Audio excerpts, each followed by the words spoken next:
Alright. A day has passed since Queen Daenerys' subjects had set sail from Harlaw aboard the longboat called the Golden Goose.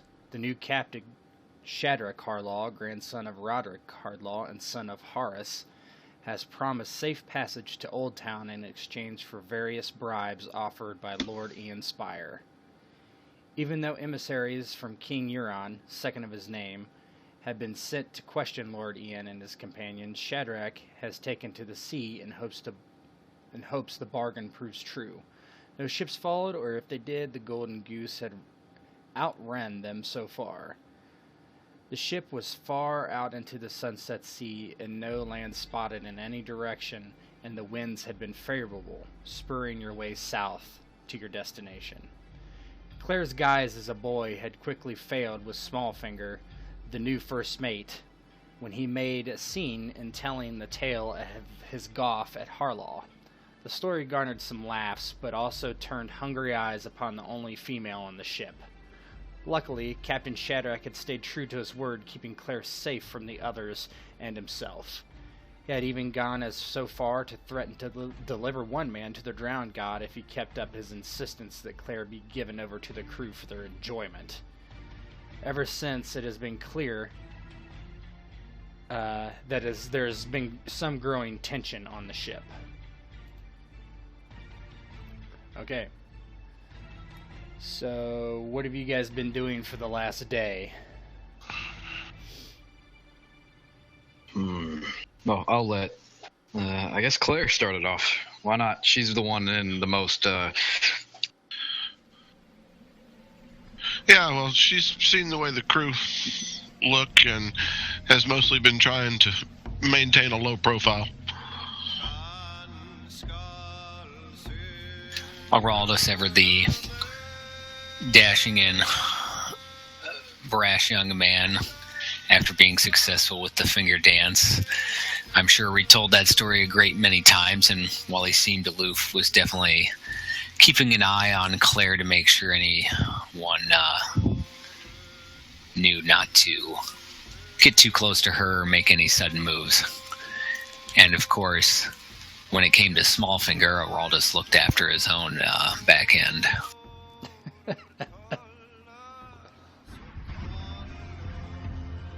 Ian's probably been, or Lord Ian Spire has been spending the last day mulling over the, in his, either if he's been sitting alone on the longboat, basically, kind of meditating, if not, sitting solemnly, kind of thinking over his, the plan of action, how he's going to make his way into the place in question. Trying to playing four-dimensional chess, as the liberals would like to say. Okay, is there anything you guys wanted to accomplish in the last day or so? Talk to anyone on the ship or do anything? Other than keeping up, Ian keeping up good, I guess small talk with the Shadrach at the same, continuing of our discussion of what is to be put forth in deals and all of those stuff as we go forward. Aroldis primarily be kind of keeping tabs on the crew of who is becoming more irate that Claire hasn't been turned over for pleasure and who backs Shadrach. Since they just, if memory serves, drowned the former captain. Clearly there's probably some lines drawn before different parts of the crew. Right, so in that regard, you find that the crew seems relatively split. It doesn't look like, from what you can tell, Shadrach is an overly popular person. Likely because of his high birth. And being known as kind of a dandy, right? Because of his educated manner and ways. Clearly, Smallfinger is one of his staunchest supporters. So that's pretty clear Clair? Yeah. Wow, I would have gotten that one wrong. I would have figured Smallfinger was the leader of the dissension. Yeah, again, Claire is mostly just trying to keep a low profile. Pleasant to Shadrach, of course. Okay. Alright. So you're in the middle of the Sunset Sea, and the clouds kind of form over top of you, and the night takes over, and the day expires. And so each night, this is like 2 days later, each night Claire has slept in Shadrach's modest bunk. And you can all see this, right? I didn't know if I hit that. And each night he has slept on the hammock on the other side of the room. He has been pleasant and kind and sleeps without snoring. Deep in the night of the second day, the door is flung open and a man stumbles inside holding a candle for light. "Where's the girl? I need her. I need the cunny. I bet it smells so sweet. Share it, Captain." Shadrach swung his feet out of his hammock and let him hover over the floor. "What is this? Go back to your swing, you drunken fool." To which the drunken sailor replied, "Nay, my loins burn, give it to me." It was the last words the man spoke. In the darkness it made it hard to see, but through the shadows of the candle the captain moved forward. There was a quick movement, a scream, and a candle falling to the ground. Shadrach picked it up quickly as he could. An open flame on a ship was always dangerous. Claire's eyes fall upon the sailor laying in a pile of his own entrails. Shadrach had eviscerated the man with a gaff that had been hanging on the wall earlier. With the same gaff, Shadrach violently slams the point underneath the man's chin and begins to drag him outside. With a cold and unfeeling tone, the captain says to Claire, "Follow me, girl." After a few minutes, the ship is in an uproar. Ian and Aroldis wake to a commotion from their bunk. What do you guys do? Aroldis, knowing what it might possibly be in regards to, grabs his Bravosi blade and dagger and goes out to see what the commotion is. Keeps a close watch and stands by Claire following Shadrach and the man bleeding on the deck. And Claire palms one of her crossbow bolts and follows Shadrach when asked to. Ian is just going to follow suit. I mean, for lack of a better term, Ian's past his prime, obviously, and so he does his best to look as menacing as possible. Okay, so we'll so you head up into the deck of the ship, and as Shadrach drags the corpse up onto the deck, his guts spilling out of his stomach as he walks, the men on deck look in shock and begin to scream in anger, and some recoil from the bloodiness of the act. Smallfinger is on deck at the current time and walks over to Shadrach, looking at what has happened. So, one moment.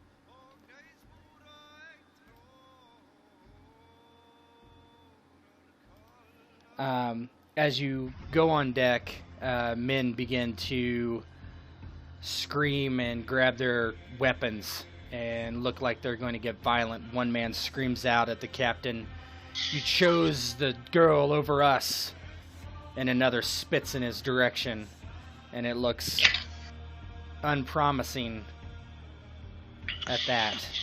So you guys have... Shadrach is trying to talk the people down, but not many people are listening to him. Could I attempt to bring reason to them, or is it too far gone? Oh, you can try.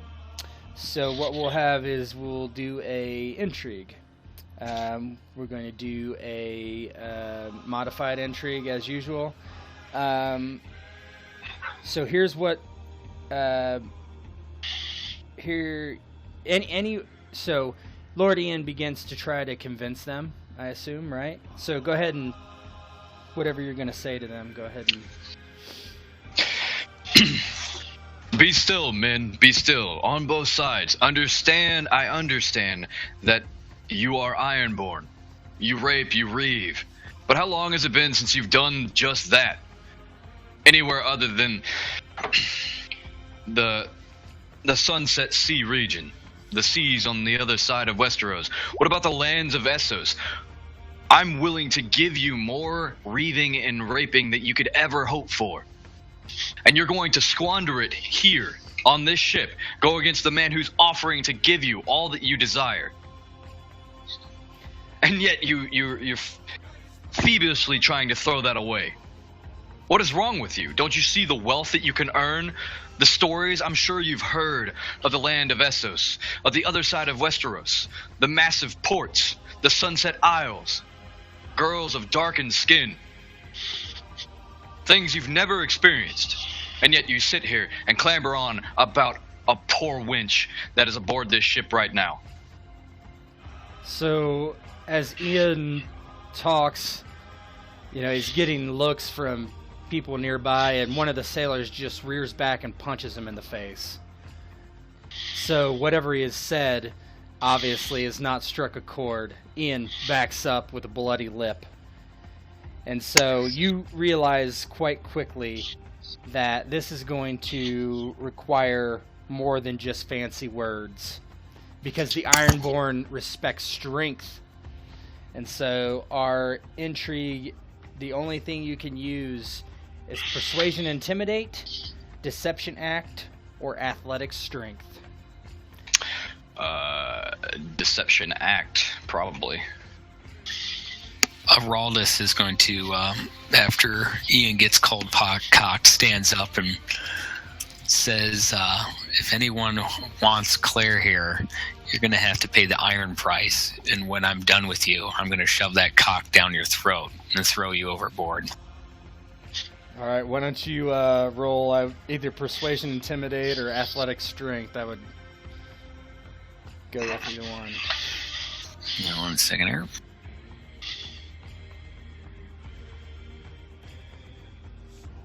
Okay. I'm marking your successes.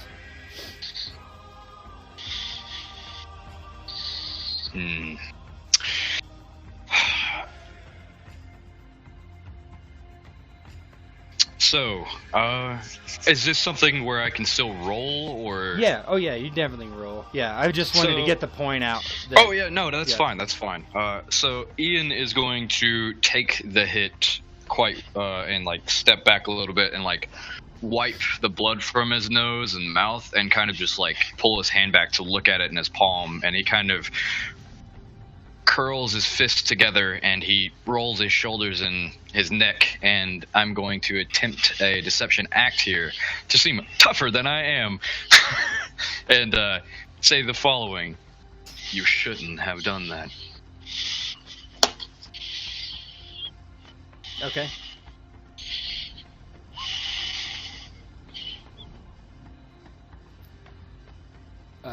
So the man that struck you backs up. He actually seems to be a little cowed by what you've said. And it's that kind of really quiet, really kind of scary tone. It's just, you really shouldn't have done that. Gotcha. So that is, I'm just counting. All right, Claire. I suggest everybody attempt here. There is no reason not for everyone to go.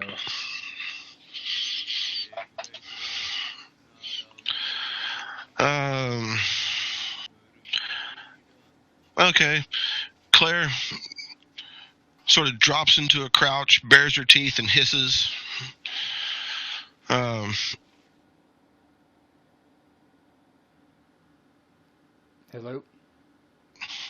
I think we just had like a lag for a second. You might want to say what you had to say. Testing. Yep. Yep. Gotcha. Mm-hmm.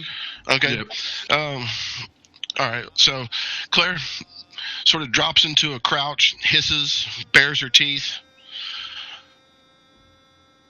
sort of snarls that she'll kill the first one that lays a hand on her. Okay. You can roll whatever you think. I would say that's probably persuasion and intimidate. Yeah. Is that what you're going Would for? be my. Yep. Okay. Don't actually have intimidate, so.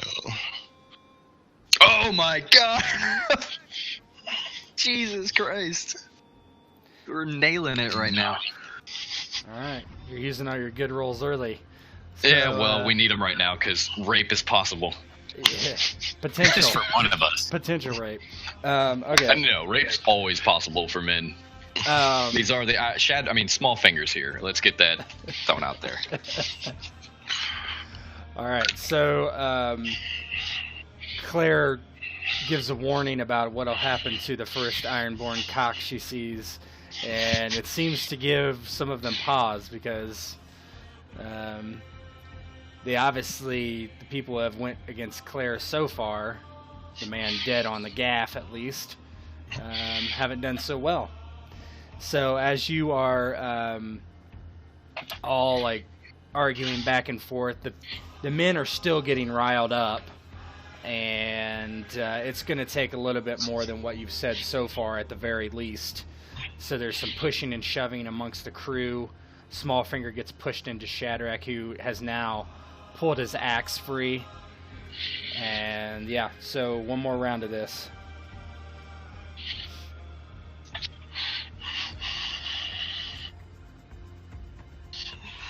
Go ahead, Ian. Oh, no, I'm more than fit for you guys. Well, I do go first. Whoops. God, I'm at a loss at what would be said in the verbal sparring match, so I think, if it's possible, Tet, if I could just roll for Deception Act, because I don't think, other than, like, acting tougher than he is, and, puffing out his chest and stuff like that, I don't think he would know anything else. Or, actually, I you know what? Is there an action where I can make Aroldis' check better? Let me go look. I'm pretty sure there might be. You can always If I do. You can always do an aid if you wanted. Because I wanna do something with Deception Bluff though. Because if I can bluff about Aroldis, I wouldn't even have to lift my own fingers. Aroldis could kill 10 of you in one swing. Maybe you just talk about how tough he is, and then roll your own deception, or maybe. Yeah, I think that if that's something I can do, I would like to do that. But let me check and see if that's in the actions itself. I knew you were gonna say that. What? I would take Persuasion Intimidate too on that if you wanted to, but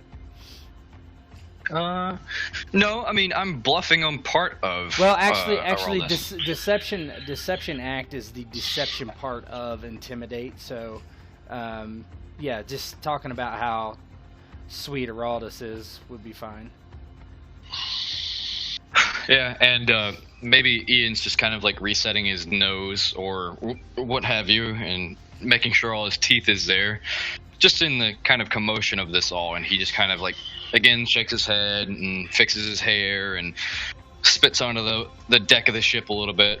And, his just for being naturally pervasive as he is, it kind of like carries throughout the ship without him having to raise his voice a little bit. He just kind of looks to everyone and says, "It's unfortunate. Aroldis here will take most of you by himself. Why, I've seen him kill 10 men in a few strokes. It's such a shame that you all have to be bloodied before the end of the day. End up like your poor friend on the deck here." Okay.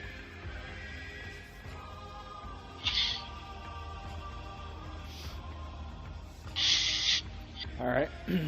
Maybe there's some little line about like, "Aroldis, if it comes to it, do try to leave me something to hit."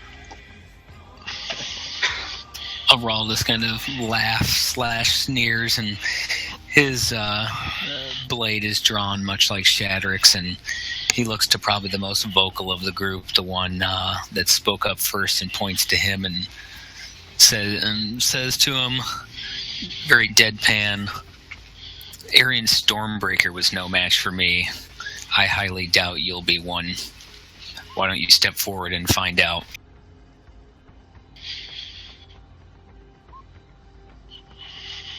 Alright, roll her up. Yep.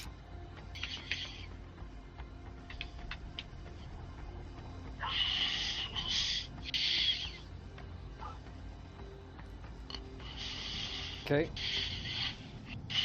Claire?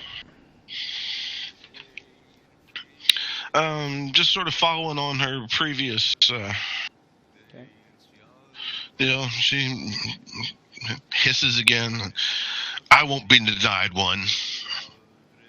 Alright, go ahead and roll. Don't you get to reroll ones? Yep.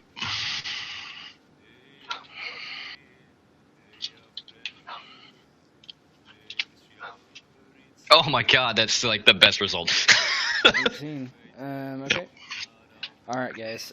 So, as you guys are bantering back and forth, it seems that the crew has decided to give up on what it would be worth to have Claire for the night. So, most of them seem to back down, except a couple. And that's when Shadrach essentially steps forward and buries an axe in one of them's forehead, and the rest the crew grab and quickly throw overboard. And Shadrach nods to Smallfinger, who begins to direct the sailors to toss the corpses overboard. Alright, one second.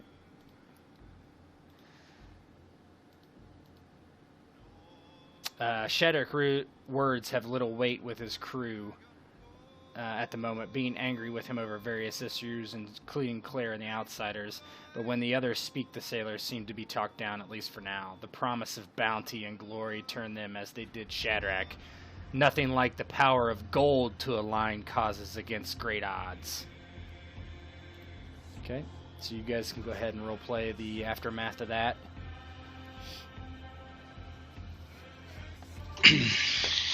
Yeah, I think Lord Ian might have called a meeting with, or meeting. He's probably just talking with Shadrach, unlike the maybe Shadrach's quarters or something where they're like speaking, or even it's on the deck, and that way all the characters are together. Yep. So Smallfinger begins to brandish his whip and snap it at crew that are not getting back to work. So he quickly gets them in line as Shadrach stands on the bow of the ship looking out into the ocean, or the sea. Aroldis pipes up and mentions to the group, I know we have kind of a trip ahead of us that clearly has become a little more fraught within our own ranks. Perhaps we consider raiding a town along the way and getting these men some salt wives to take the edge off. That might be something we could manage, Shadrach. It might ease the tension, and who knows, we might find some useful information along the way. And Claire, it's almost as if someone throws a switch. She goes from looking ready to murder someone to politely conversing with Aroldis and Ian and the captain. So Shadrach looks at you and he's like, no, that won't do at all. They'll just remember that anytime they want something, they can just act up. These dogs need to be brought to heel. He's like, we will go to our men better than us. destination. You know your men better than we do. But it should be noted that your men should be reconciled at some point, obviously. Shadrach looks at you and he says, that's what we're going for, is it not? It is. To rape and pillage, and we will pay the iron price. Well, as I have already stated in our deal before, Shadrach, I'll give you all the money you could ever want. All the salt wives you could ever want. It could bring back what the Ironborn do and all those tales of yonder. Shadrach looks at Smallfinger and he's like, what about salt boys? And he just kind of laughs. And Shadrach also starts laughing after giving, or I'm sorry, Smallfinger also starts laughing after giving Shadrach a dirty kind of look. Claire just sort of shakes her head at that one. He looks at Claire and he's like, I really wished you were a boy. I would have been with the other men. And he laughs and goes back to whipping the oarsmen who aren't rowing well enough. There's just like a moment where Ian is just kind of like baffled at this. He's just like the thought of, you know, man on man love hasn't really crossed his mind in all his years, and it's just like it's not even abhorrent to him. It's just hilarious. Like it's he never thought he'd find himself in this situation, but here he is. This is the Navy, man. So yeah, Shadrach looks at the three of you and he basically nods and he's like, you'll be safe for the time being, but don't spend too much time on deck. Just stay below.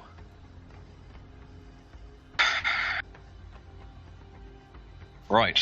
Well, Shadrach, at some point we need to speak upon how this will work once we arrive at our destination, but I'll let you get back to dealing with your men. Works for me, Aroldis kind of casually adds. Okay.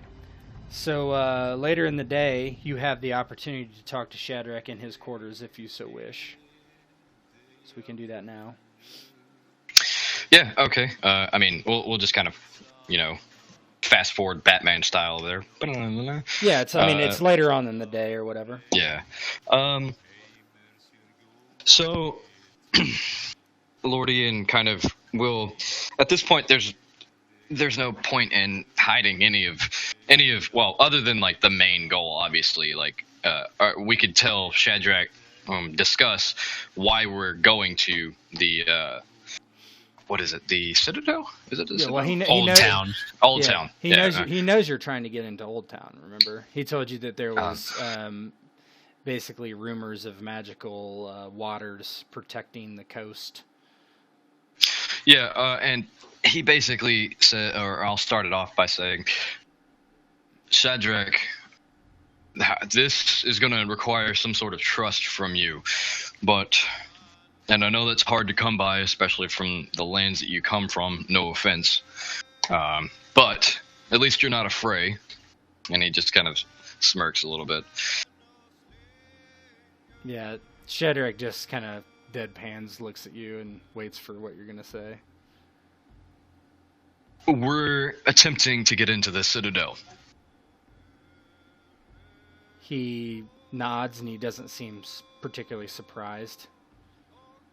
It shouldn't come of any clause or any idea that I'm going under the guise of maybe an attempted maester, a disavowed noble who's well-educated to come into Westeros' higher learning center. At least it would have been back in the ages past. There are a number of books and items that we need to acquire, and that's what I've brought Claire here for.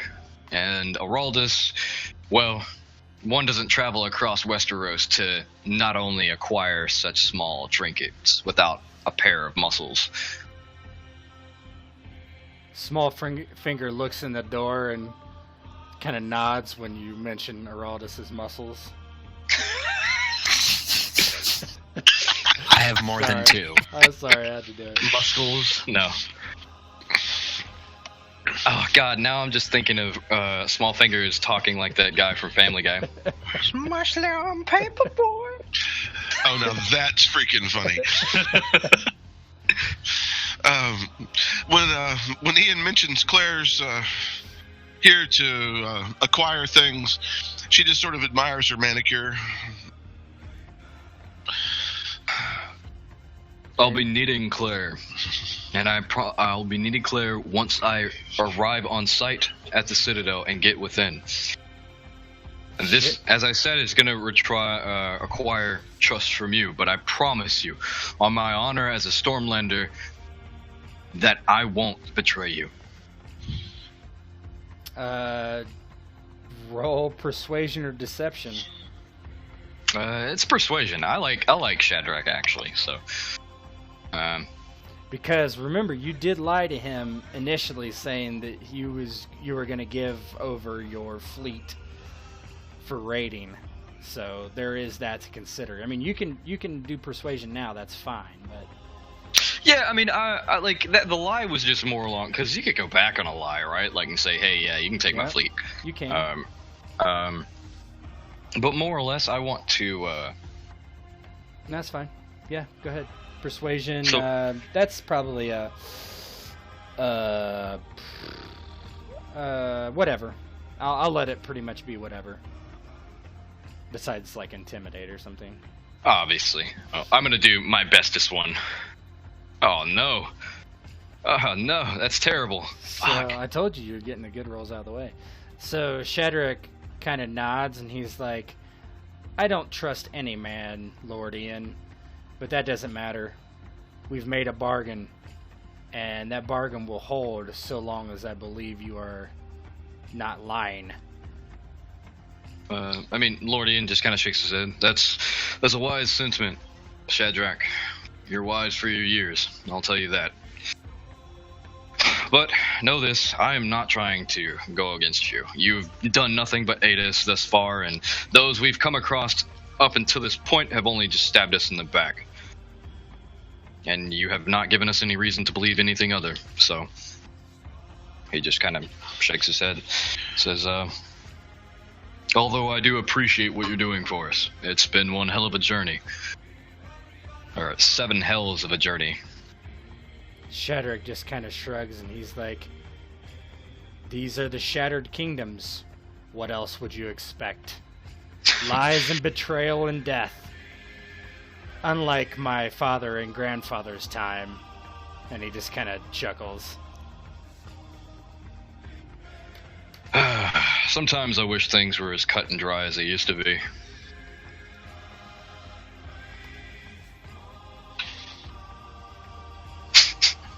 Roll credits. These are the Shattered Kingdoms. Roll credits. Yeah. But yeah, no, he just, he'll quiet down and let the others speak now. Just kind of... Aroldis is more than happy to let Ian do all the talking as he is wont to do, and he just kind of quips, I'm here to make a shit ton of money. Aren't we all, Aroldis? Gold dragons. Aren't we all? Yeah, I mean, so Shadrach simply nods and he's like, and we will. He's like, we all will. And he doesn't really pry into why you care about books necessarily, even though that would be something that interests him. He just... I would probably chime up and say, is there anything of interest that you would like to acquire while we're there? It is only the biggest library in the world. Shadrach, he's like, anything you take out of the Citadel library, I would be happy to receive. He's like, if it's something you want, the only thing I would ask is that a scribe or myself or you would copy that, and so I would retain a copy into my library. Well, Shadrach, I'll do the best I can, and rest assured, I wouldn't be going to the Citadel if it wasn't for the fact that there are a lot of books there to begin with. But as you can remember, I am a scholar of some note myself. So. Deception. Bluff, please. While he's rolling, Aroldis is going to ask genuinely, just, are there no repercussions for when you return? Shadrach looks kind of sidelong, and he's like, potentially. He's like, but if I come back with great wealth, I will be revered as a hero. And so King Euron will, well, bow to that. He's like, in case you didn't realize, the Iron Islands is split in two. The coast and the islands. I have my choice of liege, if you know the truth. I can't say I had been privy to such information, although I do come from a different land. Are the two brothers still quarreling? Referring to Victarion and Euron. Yeah, well, it's Euron's son, right? But that's right. He nods and he's like, they are still at war. And then there is, well, Theon.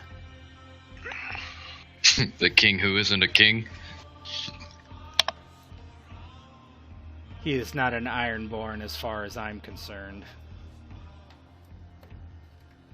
Well, the Ironborn do what the Ironborn will. And I only look to aid the pockets of those who wish to aid my own. As I said, Shadrach, this will be the beginning of a beautiful friendship. He nods and he's like, only time will tell, Lord Ian. But he looks and he says, but in the meantime, let's get you to Old Town. Very well. I'll return to the cabin and stay below deck, per your request. Below deck I go. And deep ones appear and we all die. Cthulhu comes out of the water, we all die. Kraken is a thing. As Claire goes to depart and he's like, my dear, I would still ask you to remain with me until our trip is done. No man can take out insurance as important as you seem to be.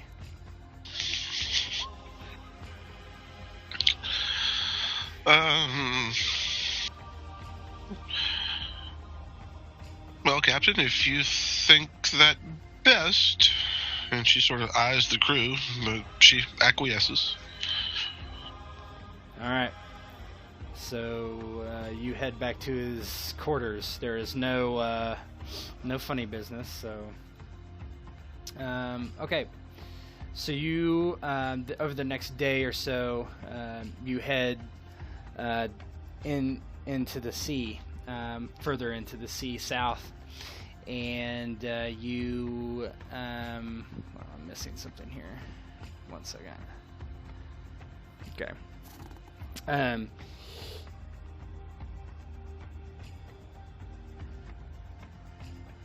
So it's the middle of the day, and yet dark storm clouds are above, and it's almost as if the sun is blotted out. The waves are becoming very, very, very high, and the seas are extremely rough, pitching the boat back and forth, breaking oars, throwing water over the deck. A few men are tossed aside, and Shadrach quickly goes down into the bows, and he tells you that they are going to have to sail immediately east towards land, or they're going to be capsized.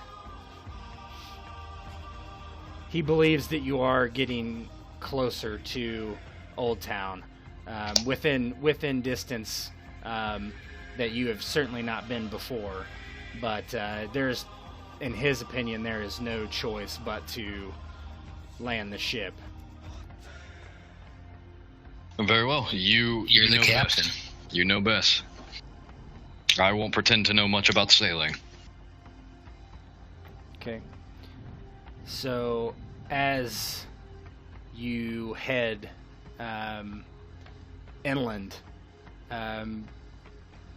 you hear someone cry land, and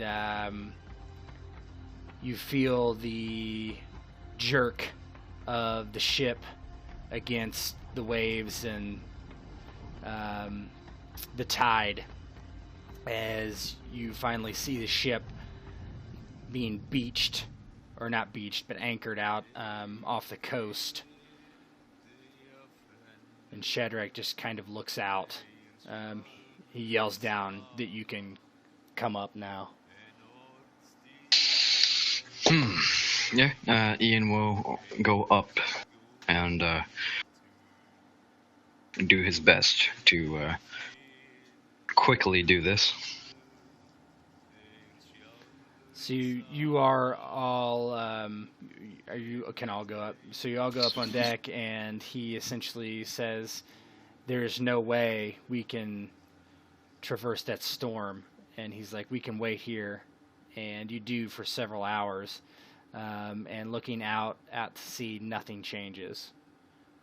You can go ahead and roleplay. You guys think you want to do?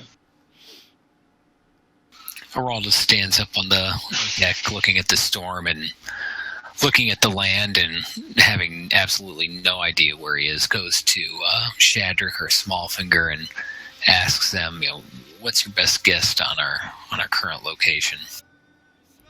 So they, I do a map here? Bear with me.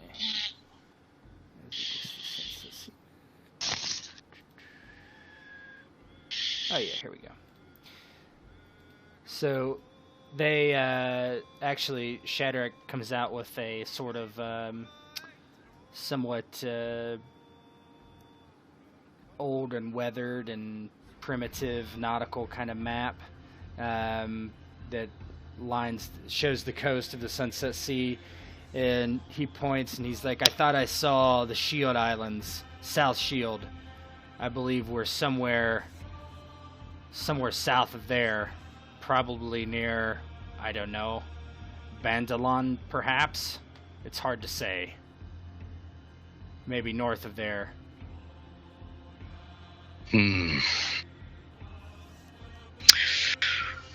This is a predicament.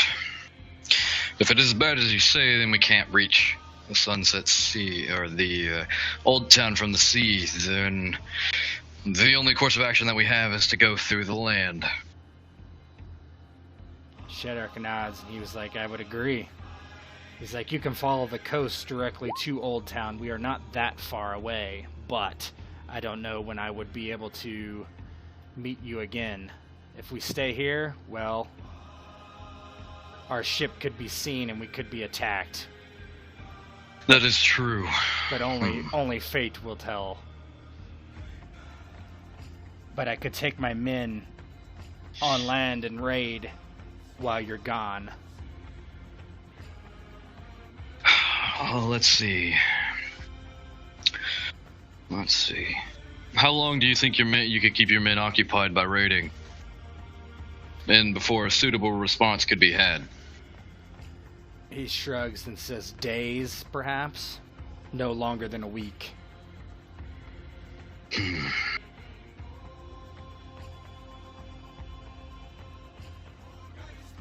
Do you have another one of those maps?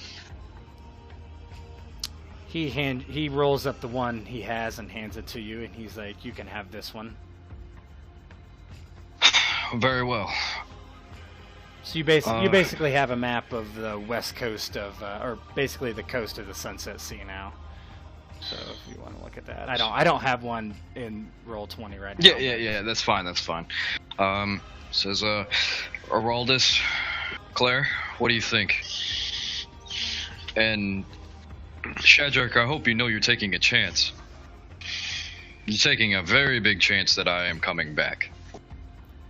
Well, if you don't, then I guess I will see you later.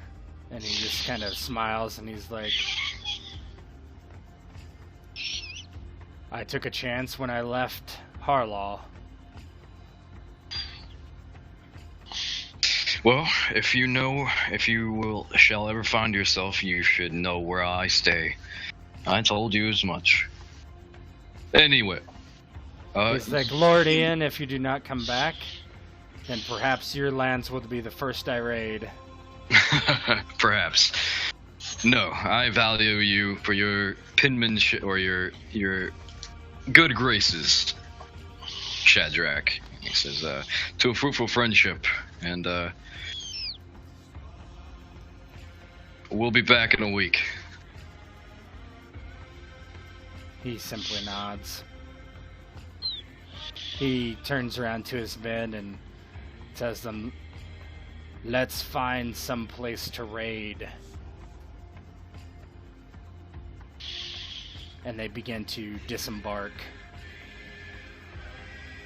Yeah, and I guess we go with one of the disembarks and, try to make our way to the nearest, major hamlet, town, whatever, where we could buy a horse or something. Okay. Alright. Mike, are you back? Let's just give him a few minutes here. Yeah, no. I really like the Viking soundtrack, by the way. It's so good. Oh my god. Wardruna.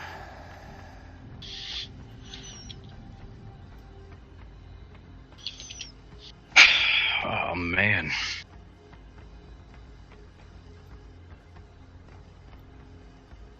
Yeah, if you guys want to take a bio break or whatever, feel free while we wait for Mike to Yeah, get back. cool. I'll do just that. Alright. Things are moving quite well for this session. Yeah. We haven't royally fucked up yet. Yeah, it could have been a lot different. I'll put it that way. Notice I said we haven't royally fucked up yet. Yeah. Yet is the key word, fellas. Let's see. How much did you pass that intrigue by? Not too much. 8. By 3. 3 successes you beat it by. The mutiny one. Yeah, well, I'm getting pretty good at intrigues. I'll say that. Yeah. It's the only thing I'm good at. And counting gold, but Not too useful when you're on ships sailing around Westeros.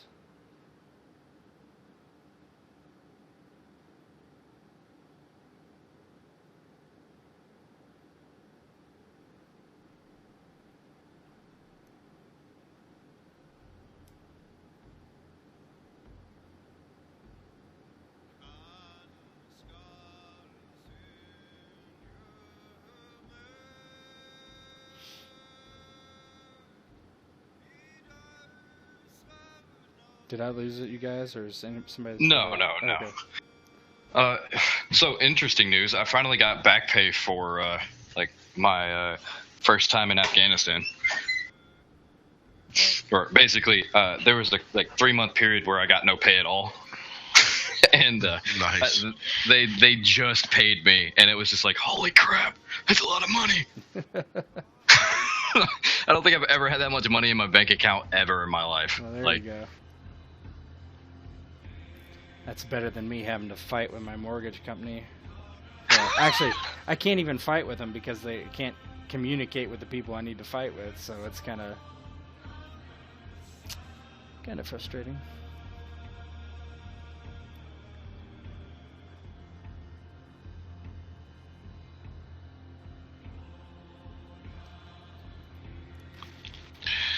Yeah, I've always wondered how you land.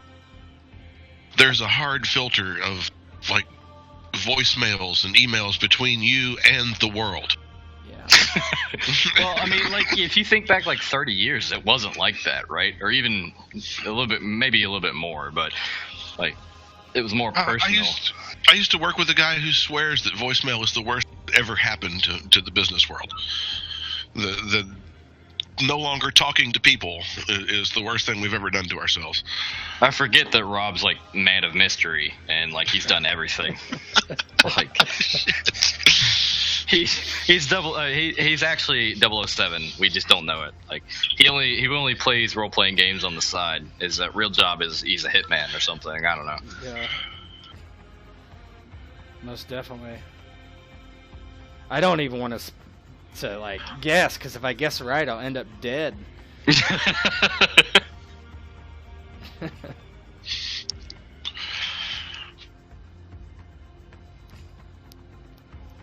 Oh boy.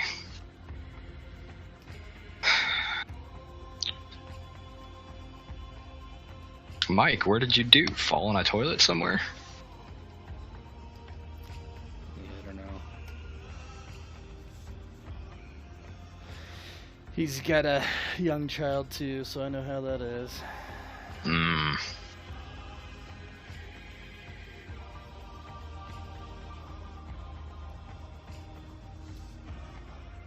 Yeah, I'm glad that doesn't happen to me. It would not. I wouldn't even know how to function, because, like, no. No thank you. Not yet. Not for a long time. Not until I'm at least 50, you know. Gotta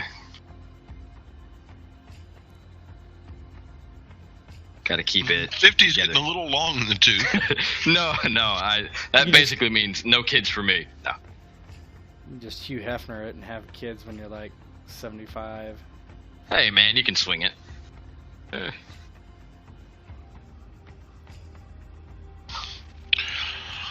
Ian Spire. If I have to be 75, I could do Hefner. That would terms accepted. Yeah. Except I've read a article about the Playboy Mansion, and I guess it's really kind of odd. Like, you hear about all these like extravagant parties and stuff, and they have like 2 a year, and all the other times of the year they just rent out the mansion for like other people's parties. Like, that's really all. There's not really. It's not like some sort of like big like orgy 24/7. I guess. I mean, it's like. I mean, he's like literally 90 anyway. Right. I'm sure that ship has sort of sailed. Yeah. Viagra exists. Yeah, I don't know if it matters when you're that old. When you're on a ventilator, it might not. That's so rude. Put the blonde in the iron lung with me. It'll be okay.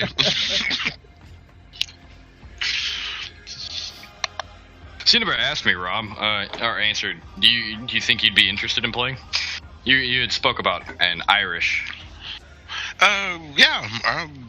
Like I said, gritty and It's Arthurian. most likely you wouldn't be Irish per se. You'd probably be Welsh, which is in the book it's still Irish because in the Welsh region of England at that time period was only settled by Irish people, and they turned into the British hill folks. Basically what the Welsh are today. The Irish have a cool skill, whereas like the Cymric get spear mastery, the Irish get music. And music covers literally everything that has to do with music. So every instrument, every like compose, and every vocal thing, and there's another thing that it covers too, but it's really broad. Sorry, lyrical people. Got a pregnant wife that never shuts up. Oh, God. I would expect nothing less. Okay. All right. So basically, I don't know if you missed. We basically, you're gonna go on land, essentially. Yep, by Bandolin House. Wait, I know that out of combat black bar. Yeah. All right. So here we go. Oops. No more cool Viking music for a while.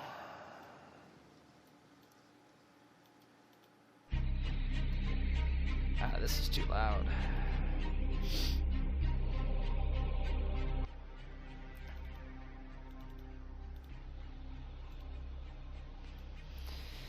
Alright, you head down the coast, and you probably walk a half day. Your feet are killing you. Your boots are wet. Your socks are drenched. You have blisters on your feet, and then eventually you see a keep off the coast and a small town on the coast. Lord Ian, go ahead and give me a knowledge roll, please. Okay. All right, let me do this. Would it be knowledge education? Because it covers like Yeah. occasions. Yep. Mm-hmm. Yeah, where's knowledge at? Fail. No. Okay. So here we go. So you do know this probably from reputation as a place called the Launch. The Launch is a keep that was built around what used to be a watchtower along the coast that used to be the reach northwest of Brightwater Keep. After the House Gardner was reformed and reclaimed part of their ancestral holdings, the Launch was one of the first projects to create a defensive point on the coast against raiders or enemy invaders along the coast. There's a small keep some 100 feet off the coast which has been built to catch incoming ships along the coast. Ships do not seem to wish to travel deep in waters in the Sunset Sea, which there is said to be extremely dangerous over the last decade, which you found out. When a ship attempts to travel along the coast, they can be caught in between the keep and the island as several towers erected along the coastline. Each have scorpions, ballistas, and trebuchets to destroy any unwanted vessel that comes near. The town itself has a sizable harbor for launching ships. The harbor predates the towers and the keep by 100 years as a simple port. Today it is more of a military installation than one for trade. The Knights of House Gardner, wearing their striped green and black capes, protect the town in number. Although the Reach was once a very fertile area, you notice that the land around the Launch is windblown and patched with dirt and scrubs. Dust is kicked up everywhere and blows violently across what appears to be a barren plain. So you approach this place. What do you do? Well, I am looking to acquire horses and information upon how to get to Old Town. Aroldis kind of looks, based on his experiences from the Freys and the Malisters, and goes, do we know anything about King Gardner or this area and what to expect? We seem to not have much luck on the mainland. Well, I'd hate to tell you, Aroldis, but I wouldn't know much about the area, unfortunately. All we can do is hope, and we've already wasted about a day. We need to ride and make haste towards Old Town. So essentially, what Ian knows is just what I have told you. It obviously is. You don't know who the local lord is. You do not know anything other than this is a House Gardner, one of the northern parts of what is called the Tower. Aroldis thinks back to the map that Shadrach showed them with Bandolin and Brightwater Keep, and makes his suggestion. Says, it seems by way of water it is much faster. Perhaps we look upon renting some horses and travel to Brightwater and take the Honeywine south.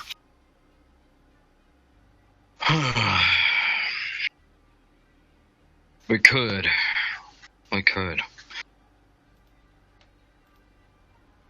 I mean, I don't know about you, but I think we have enough money to keep our heads down and as inconspicuous as possible.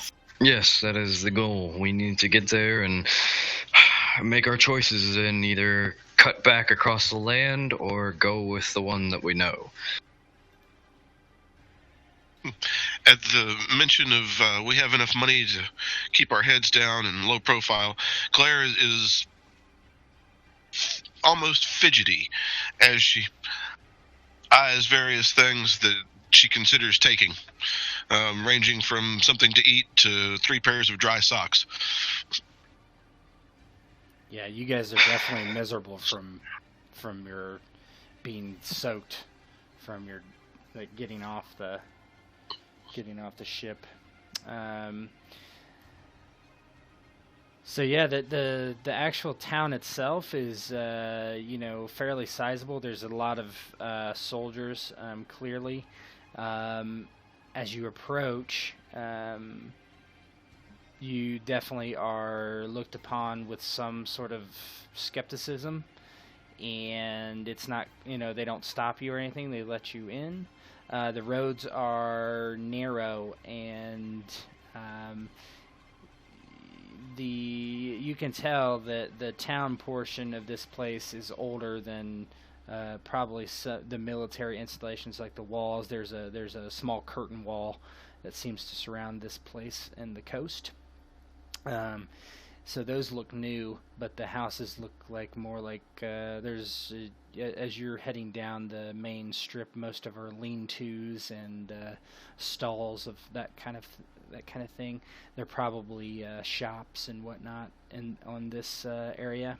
Whereas as you get further away from the water, you see more like larger buildings, which are probably small homes and warehouses and things of that nature.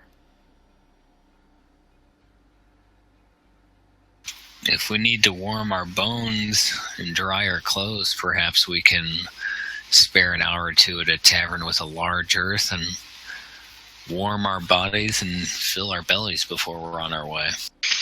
Maybe get a sense of what's going on in this area. Yes, that might be advisable. We can see about getting some transportation as well. I'll speak with the tavern master and local hereby to see if there are any ways to travel to Old Town. Okay, so you find a tavern fairly easy. The common room is filled with what you might expect, sailors. You've been dealing with a lot of sailors lately, so you know their ilk. They're drinking, and there are whores on their laps and that sort of thing. They have a large fire, and yeah, the tavern proprietor is standing across the bar, and he sees you walk in, and he waves, and he's like, "Welcome to Long John's Tavern." I'm John. And I am John. Oh my god. I think there's a moment where, Ian just kind of shakes his head and says, well, John, give us some of your finest swill, and if we can, we'd like to take residence up next to your hearth for a time, as he points down to his attire that is soaking. He blinks when you call it swill, but he nods and... It's like a joking swill. It's like, their finest swill, and some place to dry off my shitty clothes. Aroldis, yes. You can have this swill. I'll take some spiced hot spice cider. Oh, excuse me for having a candorous tone, Aroldis. And he just kind of goes back to having a dour mood, and is like, there's like a wet boot stamp and another wet boot stamp and another wet boot stamp. He's like, "You look like men of wealth and dignity. Why not have some of the Arbor's finest?" Yes. He's just like, "Please point me to your fire."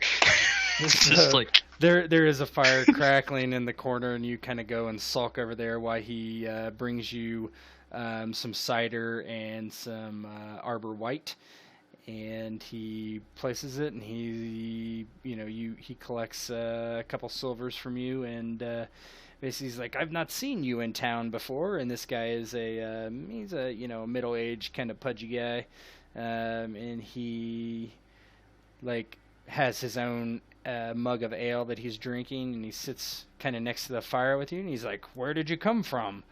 The seas are very busy these days." That they are. We traveled... Who owns the land above us? Not House Gardener, but the land above. I think it's Baratheons.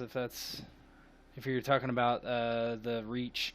The Reach is currently controlled by Robert Baratheon II, son of Robert Baratheon and Marjorie Tyrell. And that's the Yellow region, yeah? Yeah. Yeah. he just he kind of shrugs and he says, "Well, I hope you're ready for a tale, my friend, because we have traveled far and wide, all the way across Westeros." Like, all the way across Westeros. Interesting. Tell me more. Well, originally we had come from an Abergale, like we left the Daenerys's lands and all that other stuff, and I was a merchant that had all my stuff stolen, and then we made our way up to the sisters, and we made our way into the Neck. We traveled down, had to deal with lizard lions, and I embellished the whole like story, and I make it a grand spectacle, really, like a kind of like a tale, like a Viking kind of like story, if you will. It's outlandish, and I expulge on the lizard lions being like 4 foot tall and about weighs as much as a horse, and the bravery of Aroldis, and living it up La Vida Loca style, and just making it everything, making it outlandish as hell, and all that other stuff. Lizard lion tail tastes just like chicken. He's like, well, I've never had lizard lion. I would much like to. Yes, and we were unfortunately accosted, and the ship that I had paid for, well, it's at the bottom of the Sunset Sea, unfortunately, and we managed to wash up on shore. Luckily enough, I had managed to make my way here, as per I had nowhere else to go, and I fancy myself a man of words and learning, so I figured why not start my life over at Old Town. And he nods a few times, and he's like, I think that's a wonderful idea, sir. And he's like, these drinks are on me. Such a fine tale. And he really enjoyed, your tale, and he's like, I think I can help you. If you're trying to get to Old Town, I certainly know someone who can get you there quickly. Is that so? I would pay for such information, and I will refuse to not pay you for something for such great hospitality, sir. Sir Long John of Long John's Tavern. And he just like, that's like a bantery kind of thing. It's like Long John of Long John's Tavern. Yeah, and one of his barmaids comes over, and she has a plate of disgusting po' boys that she hands to you. And, ugh, so disgusting. And there's delicate fried fish, and so yeah, he smiles, and he's like, you should probably stay here the night, I would assume, eh? You want to get a good start in the morning. It's already getting late. It's probably, past 6 p.m. ish. Yeah, I guess. I mean, I don't know how you guys feel about it. Time is of the essence, but yeah, but I don't think we're going to get very far in the dark. If you're old, if you catch a chill, we're not going to be going anywhere. Yeah, I guess so. That is true. Get his hover round out. Okay, so you are taking refuge here for the night? Is that correct? Yeah. Yes. I guess we'll pay for room and board. We have 3 gold dragons, which is enough silver. Oh, for yeah, plenty. anything. We got plenty. He doesn't charge you very much, and he's like, I'll go see to my friend. He'll meet you early in the morning. As early as possible. I'm an early riser. He kind of jests. Okay. He's like, very early, I guarantee it.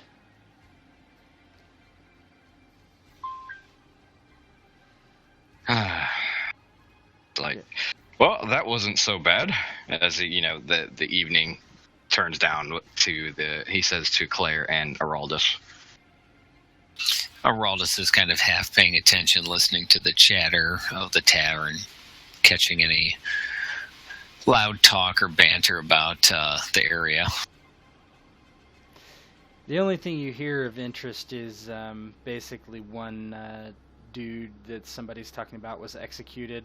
You don't really know why, but from what you heard, what they did is basically the method of execution appears to be drawn and quartered, and so that's what happened to him.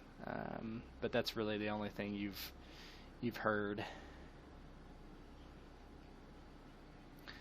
that's of any interest. Everything else is normal bar talk, talking about girls and drinking, that sort of thing. Well, he's got some time to kill before he goes to bed, so he's going to get some coin, Mr. Aroldis, and do what he does best: drink and laugh and mock and whore. Not necessarily in that order. Yeah. Simultaneously. So what's Claire going to do? Is she going to find something to steal, or is she going to be a good girl or a bad girl, or? Yeah, we're getting close to our objective. Probably not worth. We don't really need anything right now, so she'll try not to steal anything. How about you roll will? Will dedication. Don't get us thrown out. Don't get us thrown out. No. This isn't her strong suit. And so God, Claire like is looking, and she's just eyeing all the pockets in the room, and really there's none that are, there are purses in the room. She doesn't see anything that looks worth it, right? If there was anything worth it, she probably would go for it, but at this point it looks like all these guys are broke, so or broke enough that it's not worth it. So she behaves herself through the night. Ian, are you doing anything? Nothing other than probably using either recanting some stupid tale or entertaining people. Maybe for a bardsman's tale or something. Okay. So, all right. Eventually, the night gets long. Aroldis is probably last to sleep in a drunken stupor and falls into his cot and passes out. The next time you wake up, it is not a pleasant sound. You hear banging on the door, and the door is thrown wide open. And standing there are four men dressed heavily armored, long blades, probably half-plate armor. They're wearing the capes of House Gardner, and where their armor is blackened in some manner. They each kind of stare with you with dead eyes, and one of them says, "Gather your belongings and come with us immediately."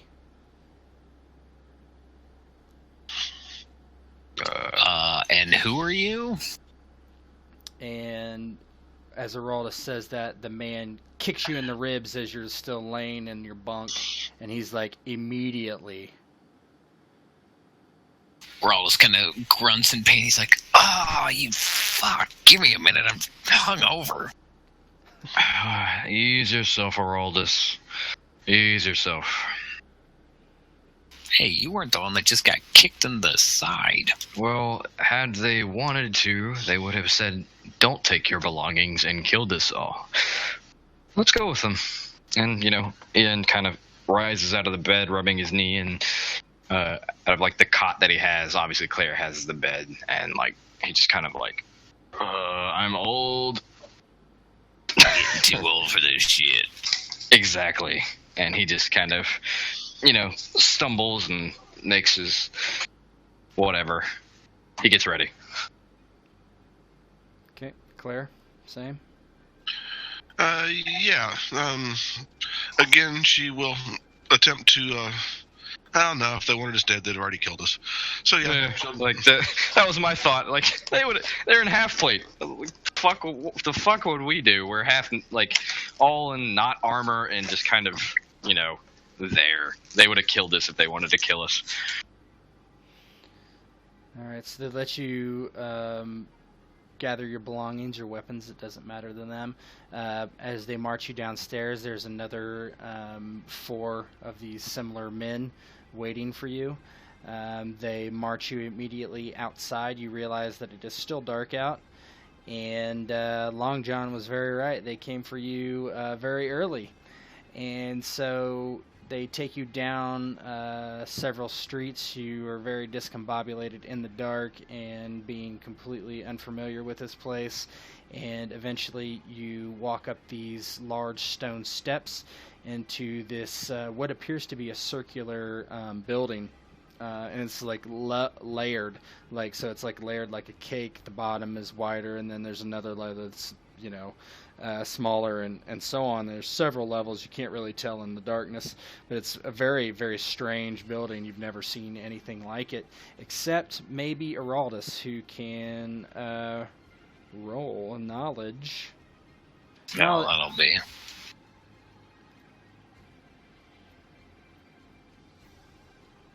So Aroldis is taken aback by this thing, and he has actually seen this type of building before in Bravos. The building is actually from what he saw, was some sort of temple. He's trying to remember exactly what sort of temple it is, but he doesn't exactly recall. But he remembers that it was not a nice place in Bravos, and a lot of people would go in and never come out. He kind of leans into both Claire and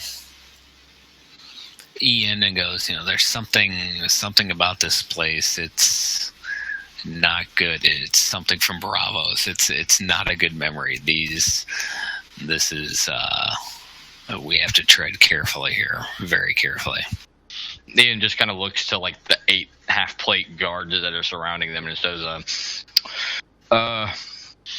Aroldis, and in a hushed manner, is I don't know if you noticed this, but there are really armored guards next to us. I doubt we could do anything if we wanted. Well, I mean, I would survive, but you'd be totally fucked. No, I'd like to think my guile and wits would get me out of this situation, Aroldis. Very true. So as you guys are bantering back and forth, one of the guys pushes Ian in the back, and he's like, "In." Well, this isn't pleasant. And, Ian will walk in. Aroldis starts doing his best to kind of memorize the outside, and as soon as they go in the inside, because they might need it here soon, a way out or some sort of. It's difficult to see. You're walking up into a definitely what would be considered the first floor of some building. You see no windows. That's one of the strange things about it. There's no windows at all, and that it's a circular building, which is completely bizarre, at least for Westeros.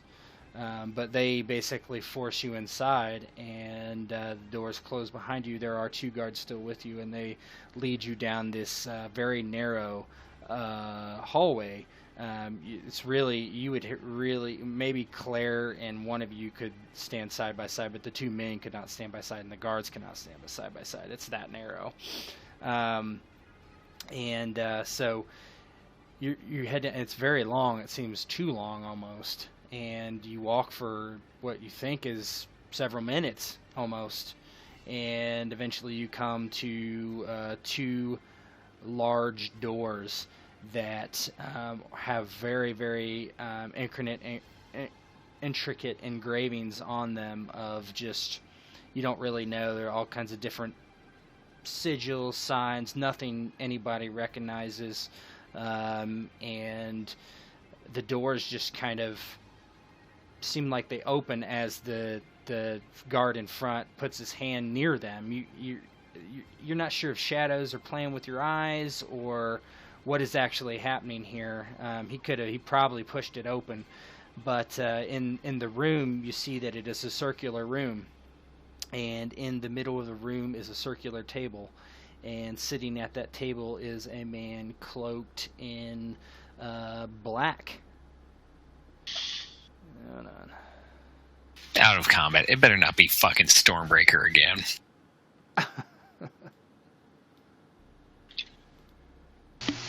It's Stormbreaker again. Oh no! Hijinks ensue. Stormbreaker is escaped. Peter How's Bailey. your ass, Arian? Holy. So, you walk in, and there's a very odd-looking fellow. His face is blackened by what appears to be soot. His lips are, purplish blue, and he's very skinny. From what you can tell, he wears a large cloak, and he kind of leans back, and he's like, "Welcome to the launch." He's like, "I am the magistrate of the launch, a loyal and leal servant of House Gardner and the Citadel." And he kind of like leans forward a little bit and bows, but he doesn't stand up. Well, it's great to make your acquaintance. Is there any reason as to why we've been... Dan kind of looks around at the situation. And, and a little bit of bewilderment, right? He just woke up and wasn't really given a direction. Forgive my ignorance, but my name is Lord Ian Spire. This is Claire, my daughter, and Aroldis, my sworn protector. The magistrate nods, and he's like, "Yes, I've heard your story. It's a very interesting story. Some of it is completely false, of course." And he You wish to point that out for me? "Lizard lions do not grow to be 4 feet tall." Yes, well, I had to embellish. It was a tavern after all. If you were a learned man as you say you are, you obviously know how big lizard lions are.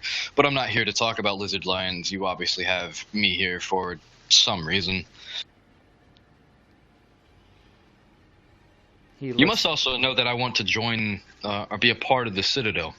I have for many years wanted to. I had the opportunity when I was younger, but my oldest brother died, and so I became a lord. You want to be a part of the Citadel, eh? A maester? I wouldn't be privy to such a knowledge if things do exist, yes, but ever since I was young, I've been... And he kind of pauses for a minute and kind of like lets it sit in his head. He lets it kind of sit in. I've been a learned man and mostly self-taught. I know somewhat Valerian. I've taught myself most things other than what I could have read in my father's study. And, you may not know, but my house was a famous house of builders at some point in antiquity. He's just kind of blankly staring at you at this point, and he's like, "Ah, I see." He's like, "My concern is you are here uninvited. We do not take to uninvited guests too kindly in the tower." Well, unfortunately, people do have things happen outside of your control, and life has been giving me, or he kind of shakes his head. It's like the seven have been giving me the way of it recently. It is unfortunate, but a lot of everything that I have ever owned has gone missing and either dried up at this point. I've done everything I can to get here. My funds were stolen by the bitch queen herself. I was accosted by many dastardly things on my way here. But when all I had left was nothing, I turned to the one thing I held dear for my entire life, which was knowledge, and a way I could possibly support my dear daughter here at the same time. And yes, I would be unannounced, but do you question every traveler that comes this direction? He's like, "Yes." And he kind of drums his fingers on the desk, and He's like, and I will question you. And he basically he produces, it looks from his cloak perhaps, 3 small vials, and he lays them on the desk, and he's like, you will drink these, and we will talk.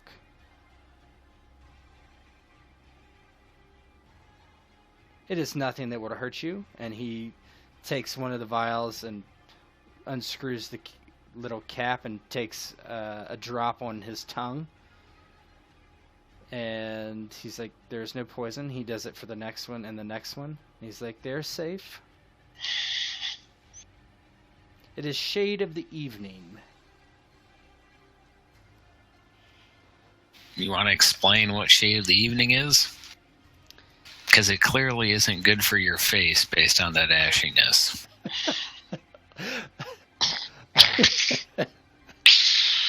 We just need some lotion. He's like, it is a delicacy from Essos.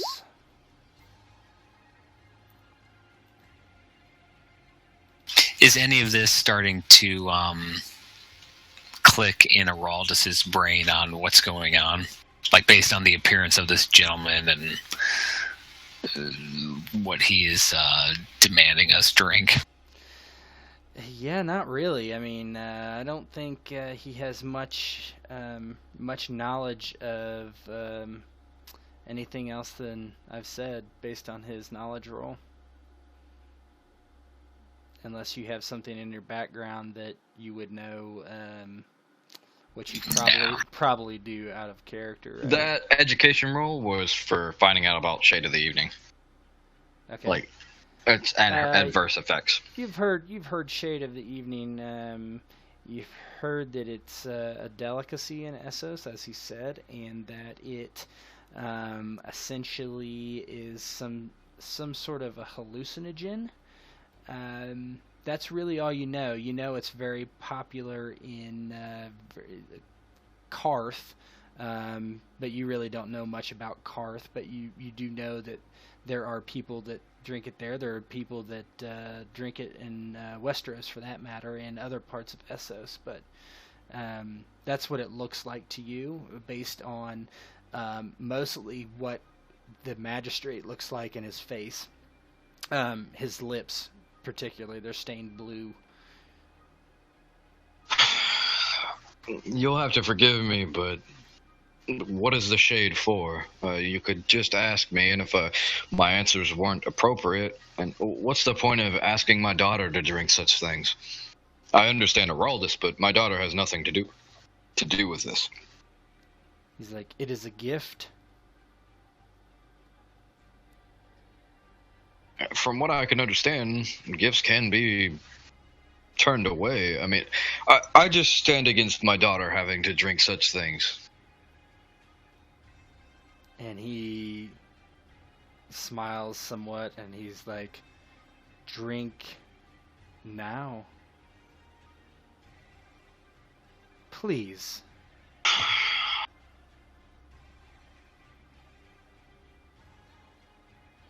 Ian just kind of looks back towards the guards in the room and looks to his 2 compatriots and just shrugs and says, well, Aroldis, I'm sorry if this kills you. It looks like you won't be getting the coin I promised. And you might still yet. Aroldis is kind of staring at the vial, debating what to do. The magistrate says, just take a small sip. You do not have to drink the whole thing. It is pleasant. And he smiles, and his teeth are stained very, very blue. Ian will drinketh the thing. Like, he's just like, fuck it, I can do some acid. I'm 50 years old. I've graduated to the fact that I can do acid. Let's go. Okay, so Ian walks up, grabs the one of the vials, twists off the cap, and how much does he drink? Probably not like an exorbitant amount. Obviously, he's never done this before, so probably what the magistrate has said, just a drop or two. Really, like a tiny, tiny, tiny little amount.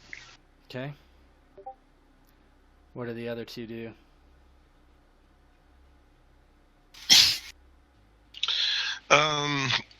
Well, Claire will attempt to fake it.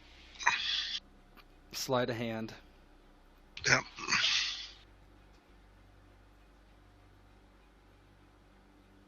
Nice. And she can re-roll the 1. Yeah, you got it. That's fine. Aroldis? Aroldis looks at Ian after drinking it, looks at Claire seeing her drink it, looks at the magistrate, did 2 guards, kind of walks up, picks up the vial, looks at it, pours it on the floor, goes, I don't think so. Okay. So the magistrate shrugs and kind of like doesn't seem to really care that you didn't drink it so much. And so as Ian, after a few moments, it tastes just awful. Probably the worst thing you've ever tasted in your life. It's like tar. It's like the poison. It burns your throat. It burns your eyes. It burns your ears. But then eventually you feel amazing. You look, you don't see the magistrate, you don't see Claire, you don't see Aroldis, you see Daenerys Targaryen naked in front of you, beckoning you forward. And you launch forward into her arms, and you see yourself making love to her, and then her face changes, and it changes, and it looks scaled, and her teeth are sharp like daggers, and you realize that you're coupling with a dragon. And all of a sudden your eyes like open again, and you see the magistrate, Claire, and Aroldis next to you, and Aroldis and Claire are actually sitting down because they've all just been sitting there for an hour, and while he's been standing there just simply like staring forward blankly for literally an hour, and the magistrate has not said anything, not done anything, and just watched like absently as you have.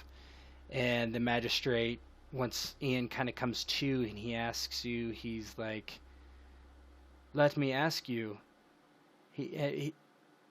what did you see? Ian just kind of like rubs his eyes a little bit, and he's like, have any of your books told you of copulating with a dragon?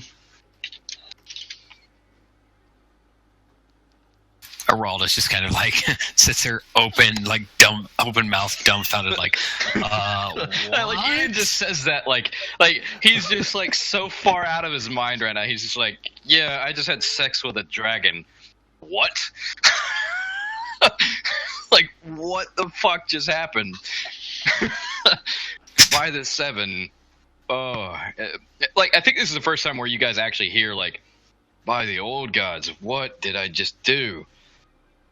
Well, I guess the bitch queen, the dragon herself, just got what she deserved.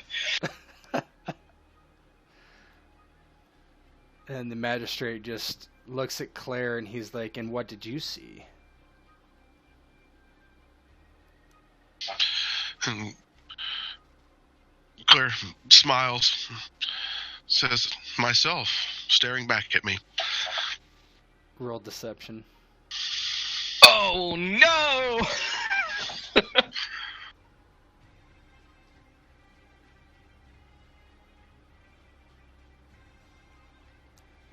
Let's see. Let me see here. Okay. So he looks at you for a moment, but doesn't like press the issue. And he looks back at Ian and he's like, the rest of the vial awaits you if you so wish it. I will tell you, if you take the rest of the vial, you will learn secrets that are unknown to most men. Pleasure is a thing that can be had for a $5 whore, no matter if she's a dragon or not. But take the rest of the vial. This sounds like a willpower thing, but like, man. Like, No, I'm leaving it. It's just up to you. You take it or you don't. No rolls.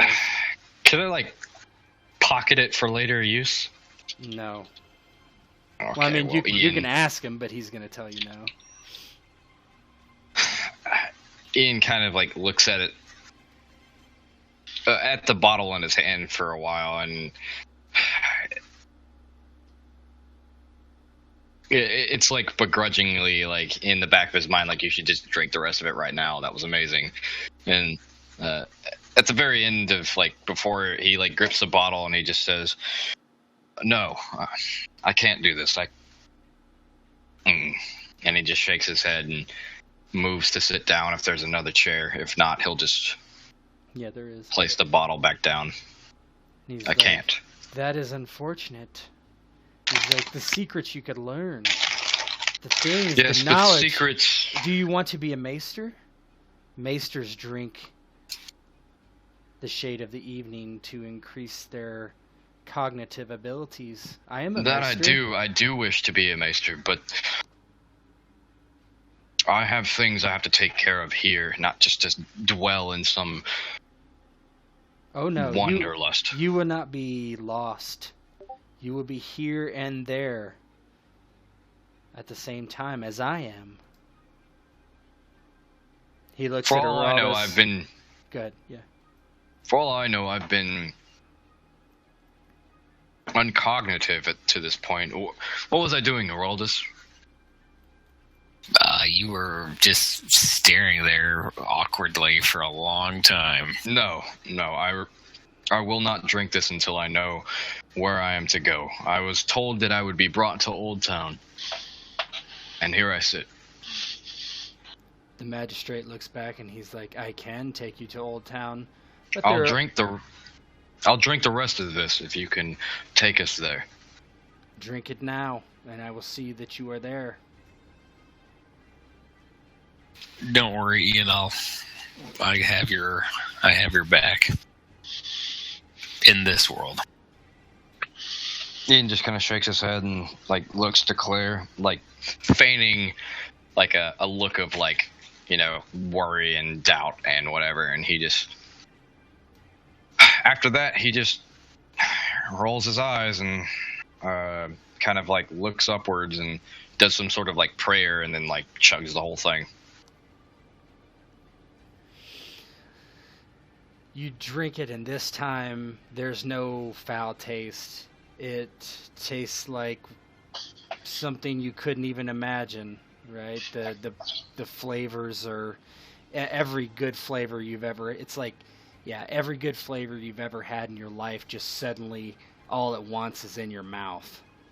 You feel sharp. You see the magistrate. You see Claire. You see Aroldis in front of you. It's almost like you see through them. You see another thing, right? Just another place. It's hard to describe. You can't even describe it to yourself. You feel that you know that the Citadel is where you belong. You feel that you do want to become a maester. You don't know why you've been fighting it so long. You want to be like these people. You want to have power. You want to know things. You want to have secret knowledge. You completely forget your destiny of following Daenerys and bringing her the eggs. You don't even recall it. But you need to go to the Citadel.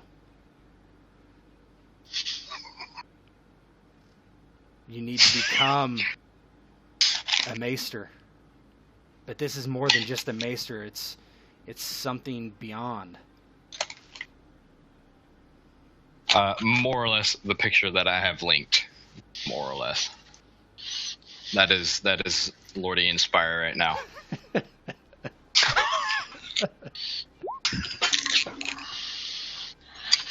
Yes. Have you ever seen what you thought you've seen? Once upon a time, seeing what you believe, but seeing. That's what Ian has done. So, basically, no time has passed, but you just kind of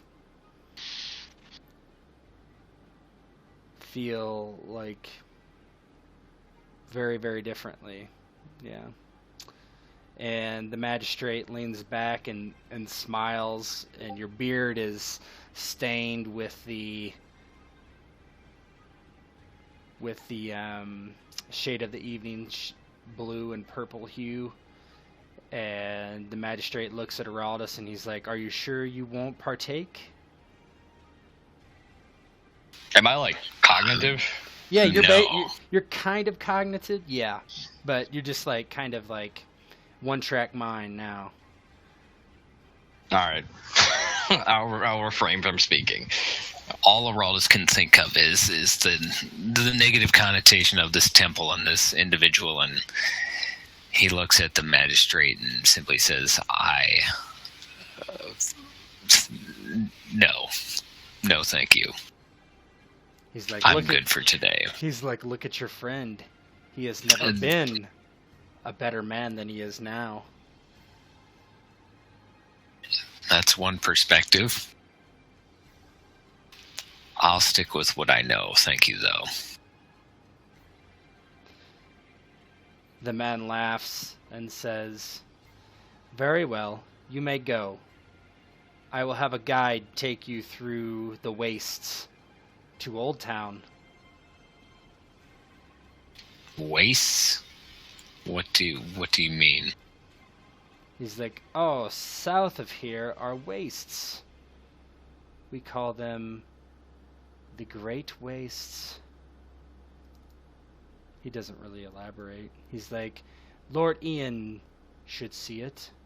And Ian does. Ian sees a barren plain with tumbleweeds and brush and no vegetation.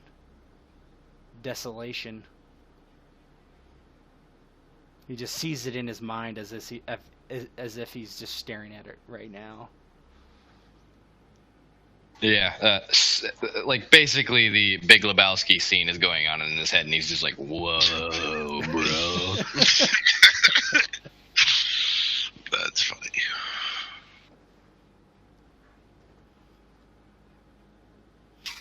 Aroldis goes to help Ian up. He goes, "Do you need some assistance?" Yeah, probably. No, foolish mortal, I have transcended my body. No. Where's the keymaster? So Oh, essentially, the magistrate just sits there and watches you, and you can see he takes one of the vials and drinks it himself. And the guards lead you back down the hallway, and it doesn't seem such a long walk this time. And eventually, you come out the door, and it's bright light. But Ian doesn't see a bright light. He sees basically a hazy sky of purple as you exit. And outside is a man, which you swear is Long John, standing there next to a couple horses. Yeah, I mean, this is totally the Big Lebowski dream sequence. It's the first part of the dream sequence where the dude is swimming through the air, and the sky is lit purple, and obviously that's Ian right now. He's just looking down at the world. It's not he's not here right now. Please have a message. Aroldis kind of helps him along and just like, yeah, I'm very happy I decided against drinking that, and helps him onto the horse and kind of takes the reins to lead him. It's like, it's just kind of looks back to him and looks at his eyes from time to time, seeing if he's there. And he kind of eventually asks, he goes, the magistrate said he'd know about the waste. What? I'm not from Westeros, but I was always told Yes, the waste is a fertile land. Definitely not like it used to be, Aroldis. I see it now, unfortunately. Yeah, your previous knowledge of the area would not have told you there were any like wastes here, right? But this place is a big, like, not very many people come in or out of here, so. Claire, how are you reacting to your father's condition? Well, she's sort of trying to steady him and help him along. Pretty happy she didn't drink the stuff. Okay. So, John, he's like, I'm to take you to Old Town immediately, Maester. And he says that to Ian. And he mounts his horse and starts to gallop down the street.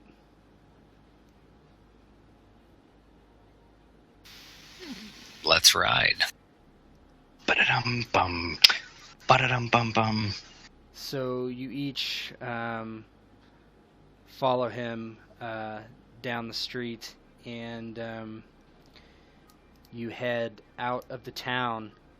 And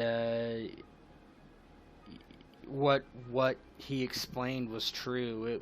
The roads are just suddenly brown, and the grass is either dead or dying, and it doesn't look like any place in Westeros, at least north of the Red Mountains.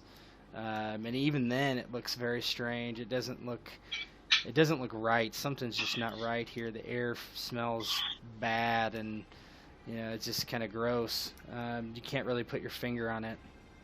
As you're probably a couple hours away from the launch, probably not even that, probably maybe an hour at the most, as you're riding, and you just hear it, and you know what it is, and it's an arrow, and it hits John in the throat, and he immediately kind of falls over on his side, and a man rides up towards you. Hold on 1 second. Why do all the Johns die? Hey, Long John lived. No, that was the John. That was the John that just died, wasn't it? He looked like him. We weren't sure, but it was strange. To Ian, he looked just like him, but No, Long John, no. So such an important character. Tear wipe. Coming up from the side, a rider approaches, and he's like, "We need to get you off the road. Follow me." He doesn't introduce himself. He doesn't say anything else.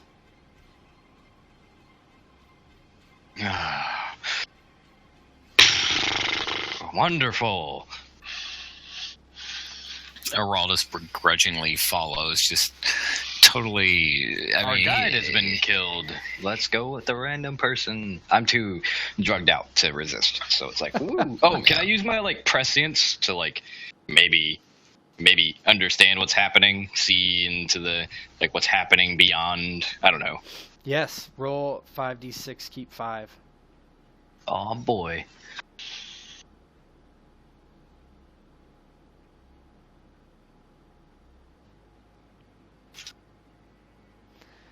So you realize that this man means you no harm, but going with him will have significant consequences either way. Is there anything other than that? Like, What are you? is this gonna specifically further? Is this gonna further our goals? Is this gonna? saying? Your goal is to become a maester, so you actually think not.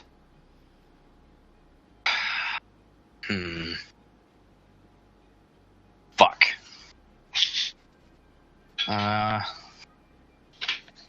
Well,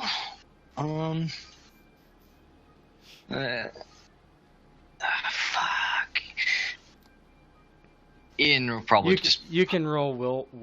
Let's roll will. Just roll will. See.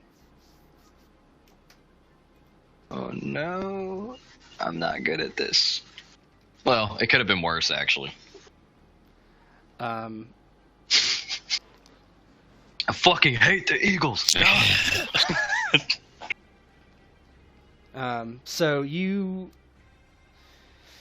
have enough control to realize that potentially you can become a maester and do something else that you were supposed to do by following this man.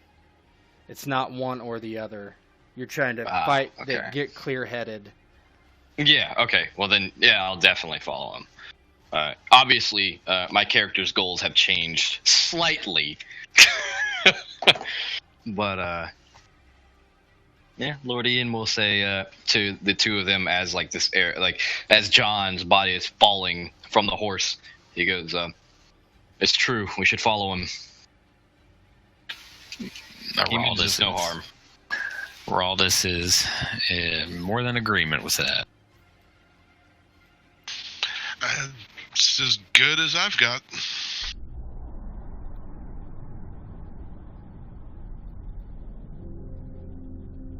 Ooh. So, 1 second here.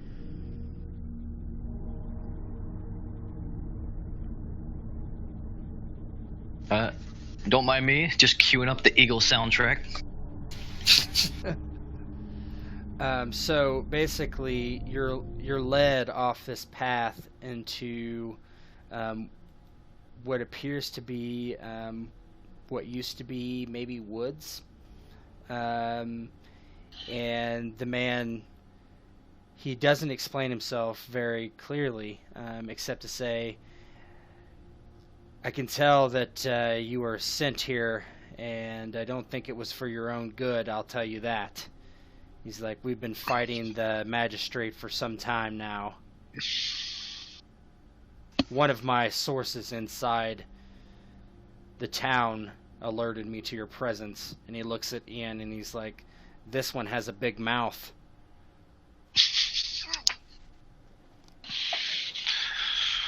And who are you? He's like, they call me Sir Bywaters. I'm no knight, but that's what they call me around these parts. Don't worry about me. I'm just a man that used to be from the Reach and now is in this living hell. What is happening here? That was Claire's question. He's like, I wished I could tell you once the tower took over, well, it's been like this. These weird, they call themselves mages, wizards, I don't know. You don't have to explain that to me. I've seen their trickery firsthand.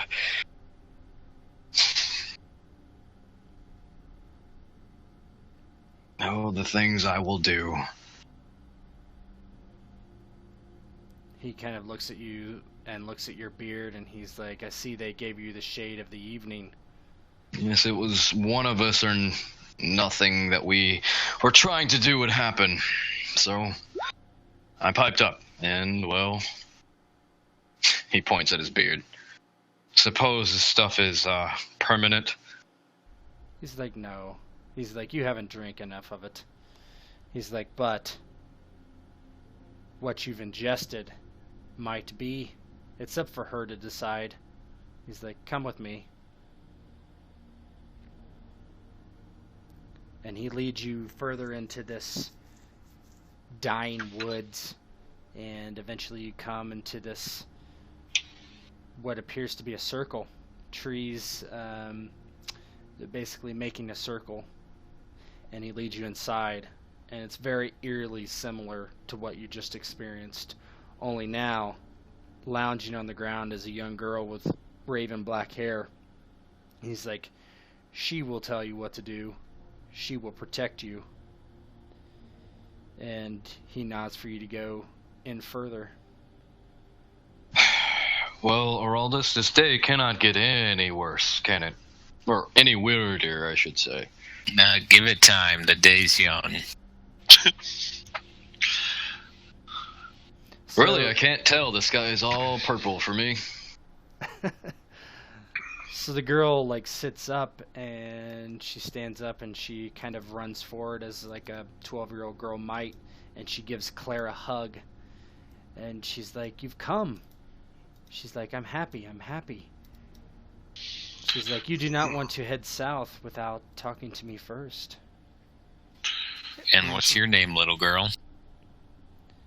She giggles, and she's like, they call me the soothsayer. No one goes by their real names here. And Claire kneels down sort of to the girl's level and asks her what it is that she sees. She's like, I see your path south, and I see what you're looking for. Fire and blood, is it not? Ian just kind of pipes up at that, and he says, like looking into the others, he says, fire and blood.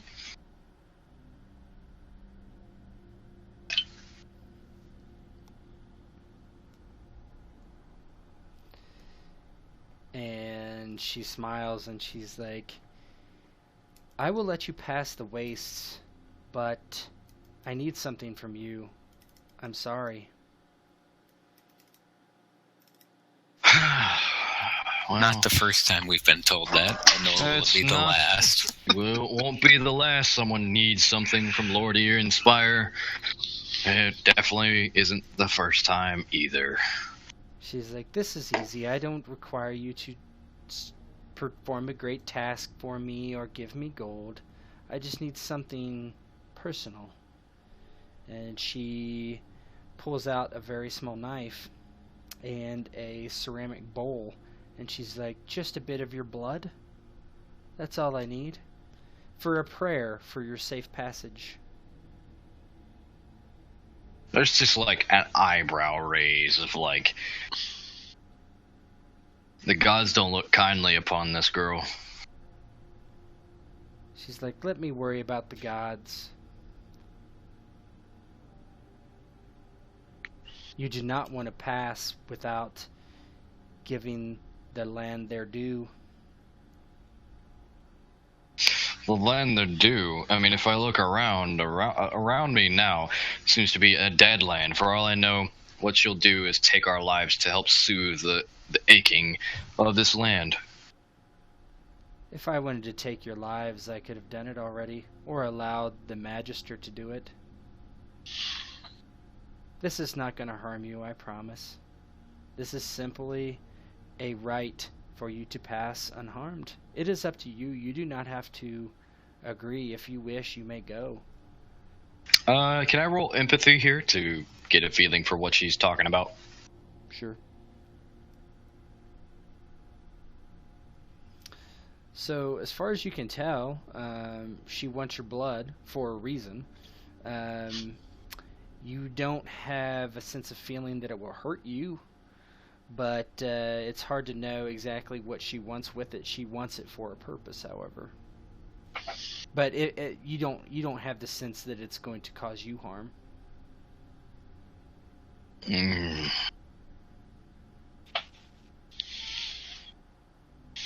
Ian's just shaking his head. He's like, girl, I don't think you would cause us harm from this, but you're taking something from us that is our lifeblood, literally. You should be a little bit more forthcoming about this than what you're saying. I said that it was a trade. That by giving me your blood... What do you get out of this? What is our blood good to you? Aroldis is a Bravosi, and Claire is a peasant. All men's blood are different. All men's blood give me different things. I can't say until I take it. Or it is given. I cannot take your blood without you agreeing and giving it freely. I would never do such a thing.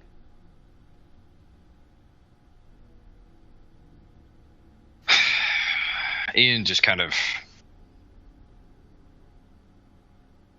is a little bit like angered at this, and he looks at the ball and just looks at the blade in there, and he just looks at Aroldis and Claire and just shrugs his shoulders and says, well, we've come this far. If we're gonna die to sorcery, we may as well die. All I'm gonna say is that Daenerys better thank me for this. And he just takes the blade and just cuts his hand and grips it and lets it drain. The blood trickles into the decanter, and she looks at the other two. Aroldis, refusing the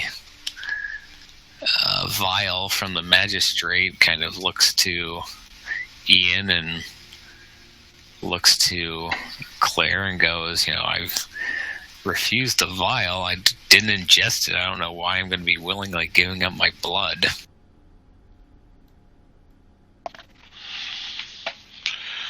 The girl shrugs and she's like, I just suggest for your sake that you do. It's the only way I can protect you. He thinks long and hard about it, and if she is an enemy or at odds with the magistrate, he ultimately decides that he will do the same as Ian and cuts his hand. Okay. Claire? Claire, after watching Ian and Aroldis, she, again, down at the girl's level, very hesitantly, looks her in the eyes and says, you won't hurt me? And the girl says, I cannot hurt you. This will help you. If you do not do this, then the land will have you.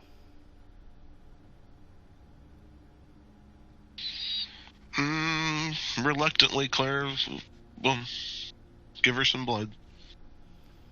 So the three of you give your blood over to this girl. And as you do it, you have this sense of euphoria. And Ian his mind is already a little clouded, and he seems to immediately come and get actually quite clear-headed, where the other two have vivid images of their childhood. So if you guys want to give me a quick description of what you dream briefly of your childhood, of when you were about her age, essentially. Well, Claire's is poor existence in Flea Bottom, squalor, rough peasants everywhere, and probably about that time is when Danny's people came and got her, and that would be Claire's most vivid memory of that age. Okay.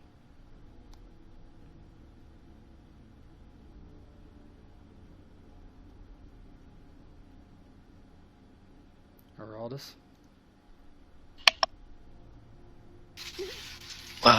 One more time. I'm sorry, what? What was your, you're basically having a dream of your childhood when you were her age?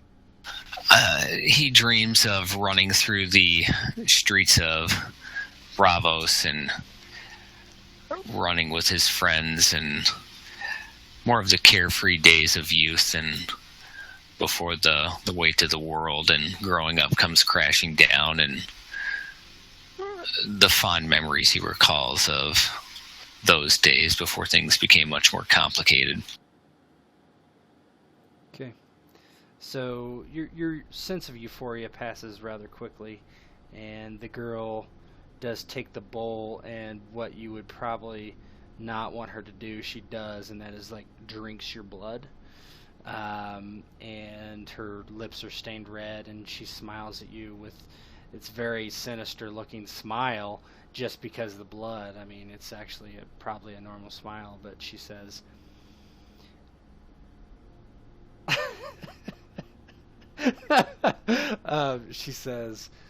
"Thank you. This will help you pass through and get to your destination. I have a feeling."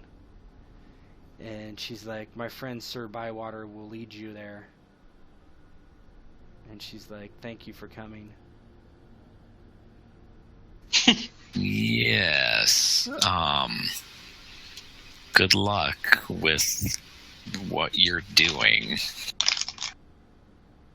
Raul is just like, okay, and puts wraps the cut with his hand or presses, a cloth against it to stem the blood, and kind of looks to his comrades and is like, okay, I guess Sir Bywater, let's go ahead and lead the way. And he nods, and he's like, "Do not worry," and he shows his palm, and it's got a scar on it, and he's like, "I've been through the same thing." He's like, "This is the only way through the wastes." And he takes you back out of the woods, and you start heading south. And nothing seems quite as bad as it did before. Of course, the ground is still destroyed, and it's still oppressive and that sort of thing, but it's not as hot, it's not as desolate, the air doesn't smell as bad, that sort of thing, whereas before it just seemed toxic. And you notice your hands are healed very quickly, quicker than they should be. Within hours they seem to be scabbed over. And you're walking through a winding turn, and Bywater kind of peeks over the ridge, and he's like, "We have to be careful. No matter what we do, there are what we call wanderers, broken men who have not taken the girl's gift and turned crazed, angry, banditry." And you keep heading through this area, and you come around a turn, and there's you immediately see what he was talking about, as there was some men in a camp, and they immediately, without words, set upon you quickly and attack. All right, bear with me 1 second.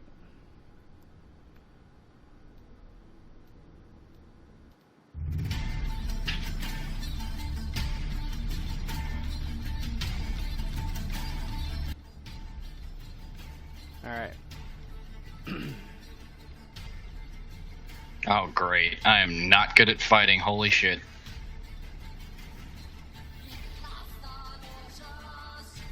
You actually are in this one.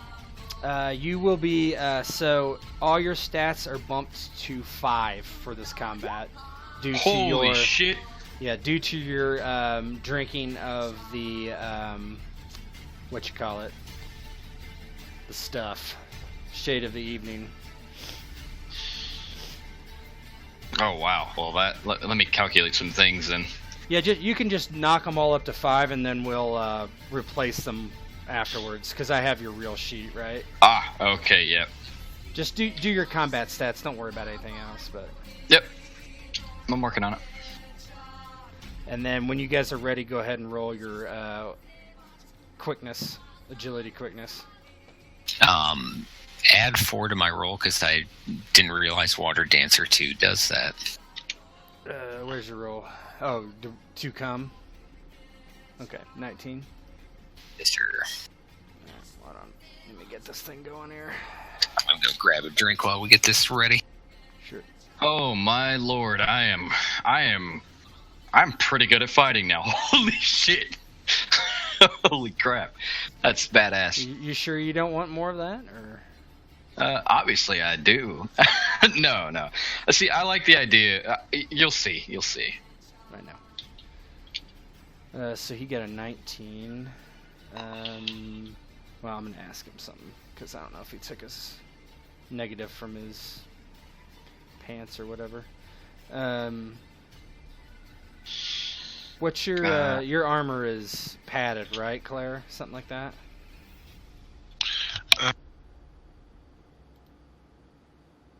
Something that does no AP.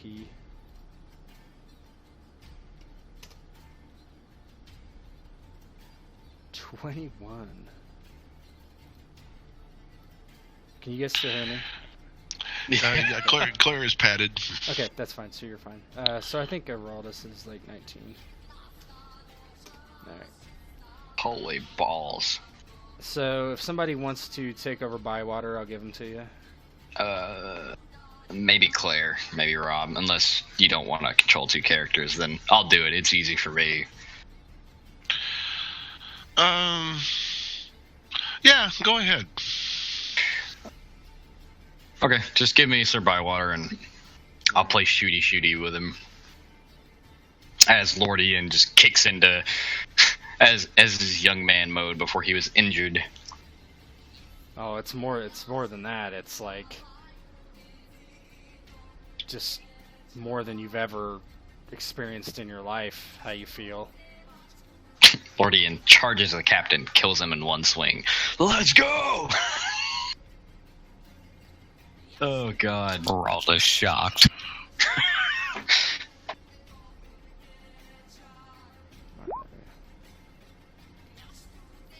My god.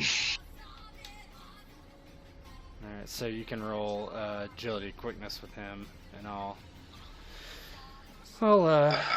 work on these guys real quick. Sir Bywater. I need to make a sling blade knight one day. That's all he does. I like taters. Yeah. Sounds kind of like Snuffy, the janitor from Futurama.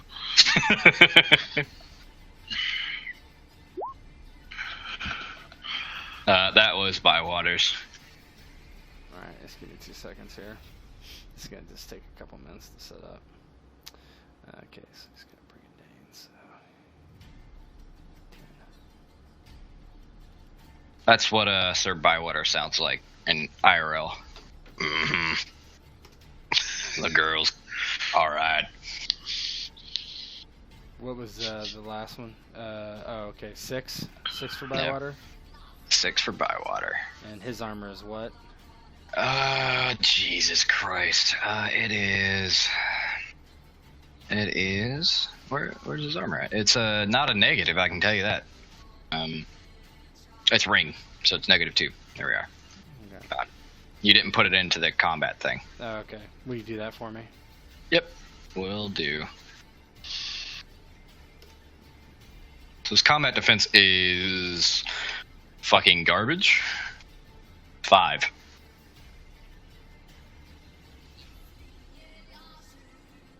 Not everybody can be Lord Ian Spire. My combat defense only just shot up by 12 points.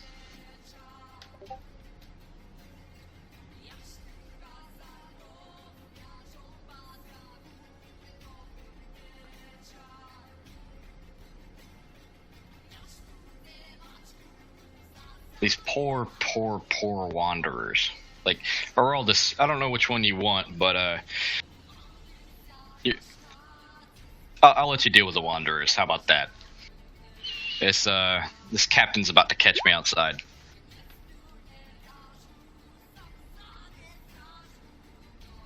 So I just rolled. Alright. Okay, I think we're ready here.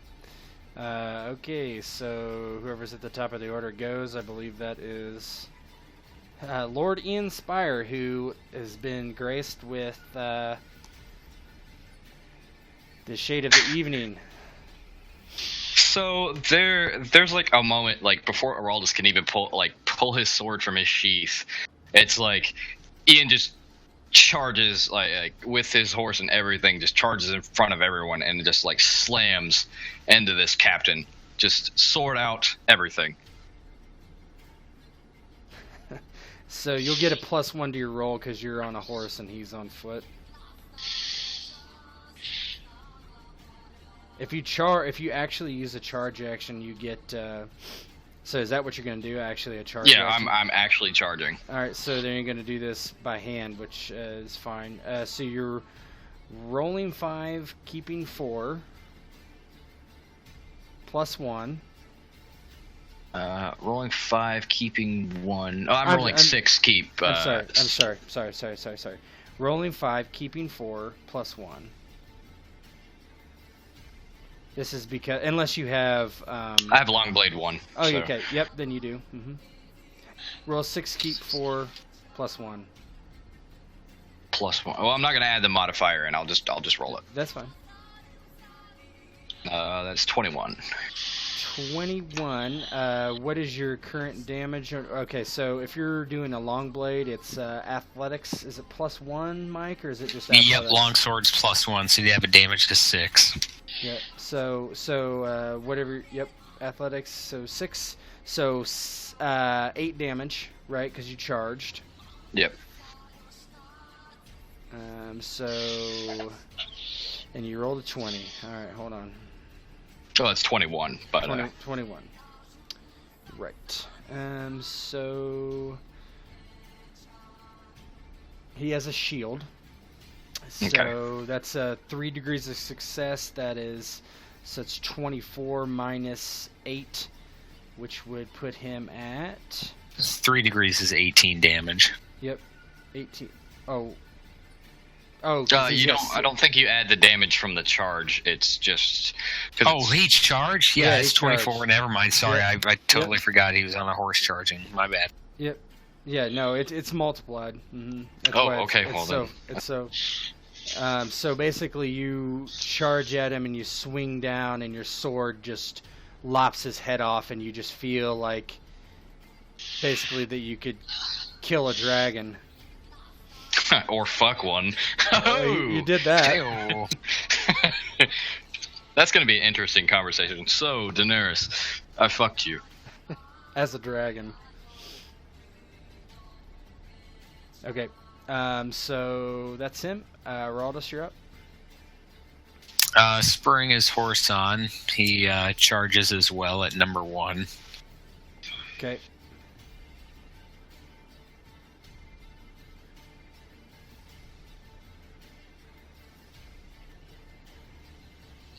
Where the hell did I go? I have no idea.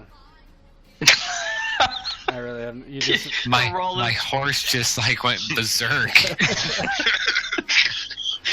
you just flew off in a different direction. You just throw your sword at someone and they die. Oh my god. Your attack made yourself bigger. Okay. All right, roll it up there. All right, I'm trying to figure out the dice here. Let's see here. Minus 1 kept dice.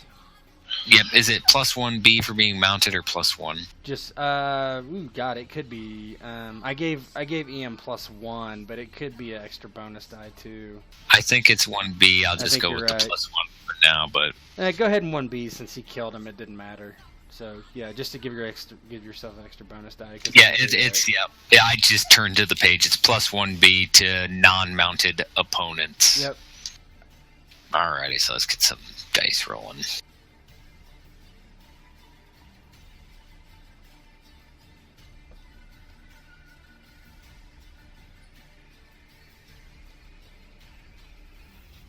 $15.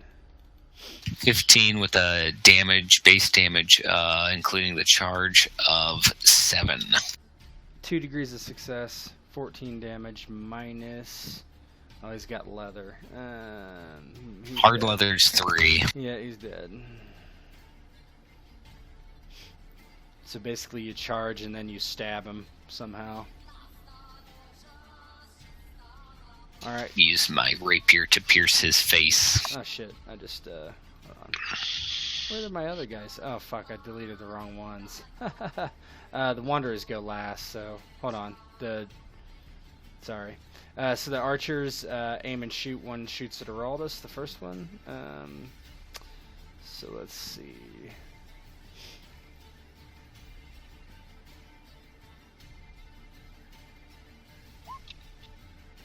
Um, 1 degree. Yeah, but I'm gonna roll my bonus die. Hold on, because he aimed. So that's gonna be still just 1 degree. God, that was a. No, that's actually no. I'm sorry. So that's 2 degrees now. 21. Yeah, 21. So he's got a. Oh fuck. Did I do that right? I absolutely did not do that right. Hold on, I'm gonna do this over. It'll be a worse roll. There we go. That's right. Plus, god damn it. Plus the 5. Well, I'll just do it over since. So yeah. No. So 14 is what he hit you with. That's 1 degree since he got 0. 6 damage. I take 3 points of damage. Okay. So he shoots you with his longbow. Arrow skips across your, say your shoulder. The other guy shoots at Sir Bywater.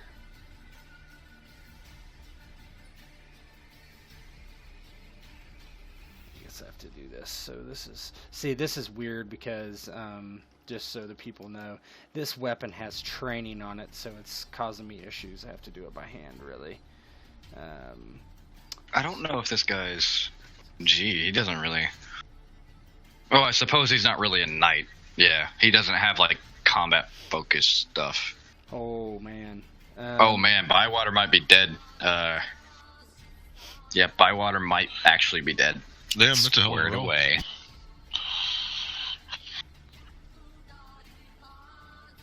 What's his combat defense? 5.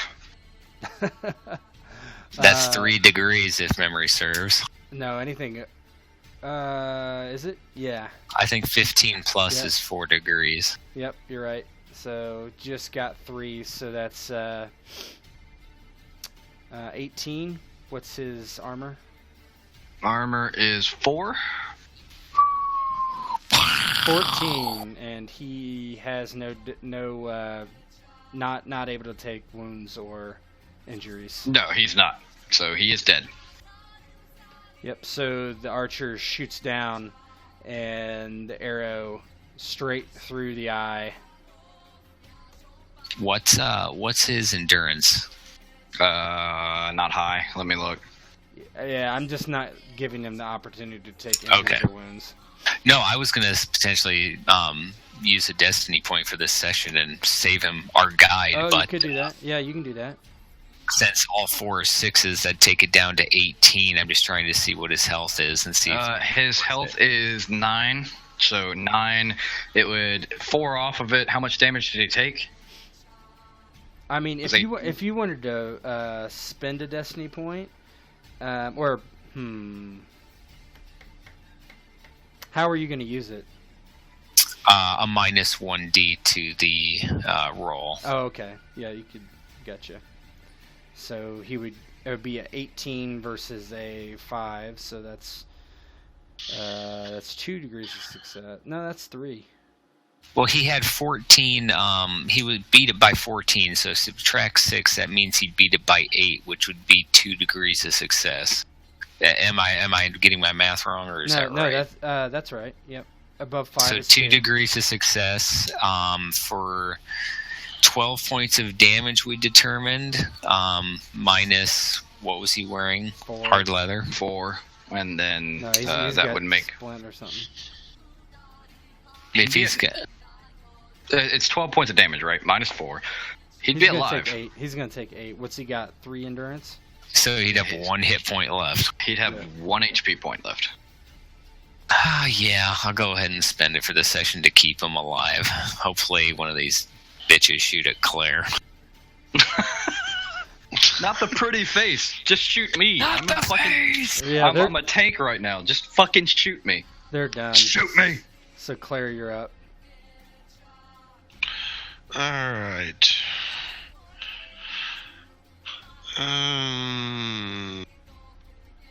Am I remembering right that sleight of hand can be used to distract in combat? I'd have to look at this distract. Where's my book? It might be. I'm pretty sure you can. Yeah, Cla- distract. we've done You the can Claire- definitely distract. I just don't know if it's sleight of hand. I think it is. Distract is to distract. You roll a cunning test against the opponent's passive will. Basically, all that does is they lose their awareness rank from their combat defense until the end of the next turn, or until he's attacked, whichever comes first. Yeah.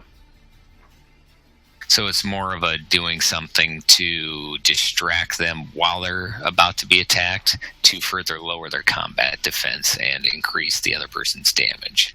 Yeah, I don't think there's anything that sleight of hand can do off the top of my head. I mean, I'm skimming real quick. I don't think so.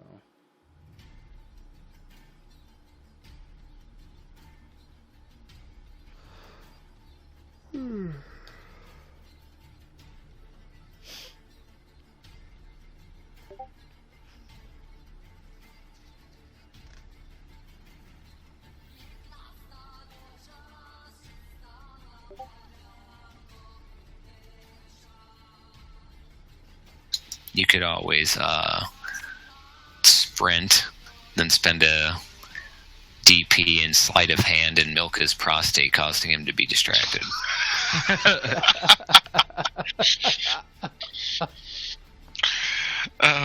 Lord Ian needs new pants too, by the way, so you gotta make sure you buy some.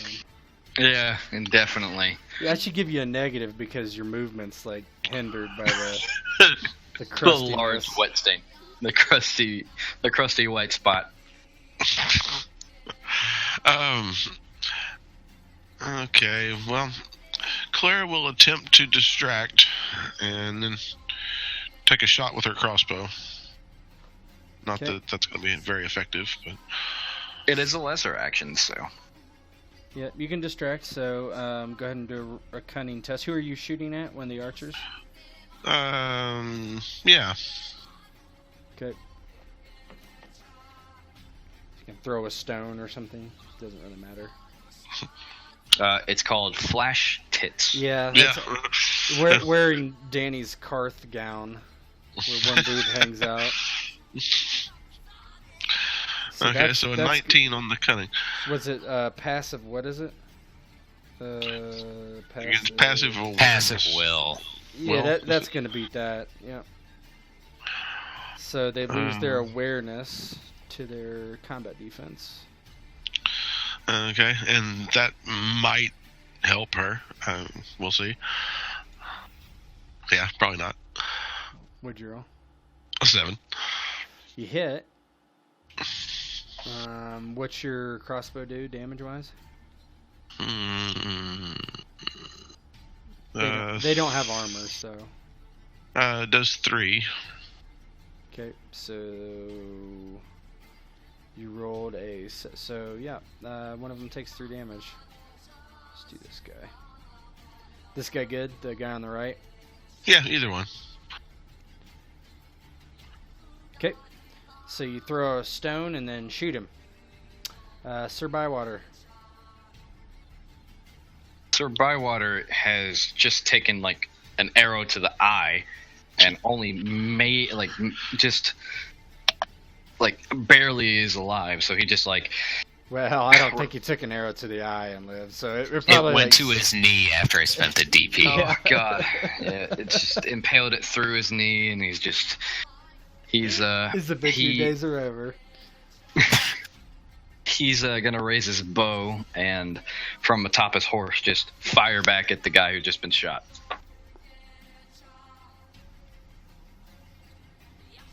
Bywater.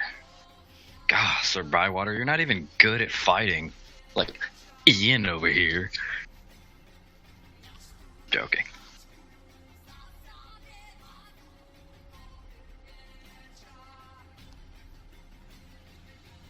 That's not Ian Spire. That's actually Yep. Sir Bywater's sheet. That's It's fine. just That's 2 degrees of success. Does he lose it for until he's attacked, right? Until he's attacked. So he was Or already he attacked. acts. So he was already attacked. So that's 16 versus 8. That's 2 degrees of success. What's damage is 3, I think, on that. That doesn't seem right, but it does for a hunting bow? A hunting bow is where'd it go? Agility. It's just agility. I'm almost positive it's just agility. Yeah, a hunting bow is just agility. There's nothing special about it. So that does kill him, though. So you shoot up there, and arrow hits its mark in the guy's chest, and he topples over. The wanderer in front of Aroldis attacks him. He's going to aim an attack. Let me see what this guy rolls. I'll just add the... I'll do it myself. So he has a humongous flail, swinging it around. Okay, so roll. I didn't include my offhand weapon in the ranged attack. Should I include it for its defensive bonus in the melee? You wouldn't in range attack, would you? Or I guess that's probably just a... It's common never sense. it's never actually says you can't include a dagger, like a left-hand dagger, but You're on your horse, so I say no. yeah, 'Cause that's fair because I'm using one hand to maintain control. Yeah, because you guys are technically on horses, so what you can't do is aim. You can't use... One of your lesser actions has to be to control your horse. Right? Now, you can dismount for free if you want to on your turn. Okay? Yeah. Alright, so here we go. So he swings his flail around. 76, keep 4. 18. That is 1 degree. 9 damage. I will take 1 injury. So 1 injury, and that takes me down to 4 health. Yep, so he basically swings his flail around and just chucks it upward, and it smashes against your knee or your hip or something. Alright, so we're back to Lord Ian Spire, the He-Man version. do you need any help with him, Aroldis? You can kill him now, and I can charge the bow, or vice versa. It's whatever you preference is. Yeah, this guy's getting charged.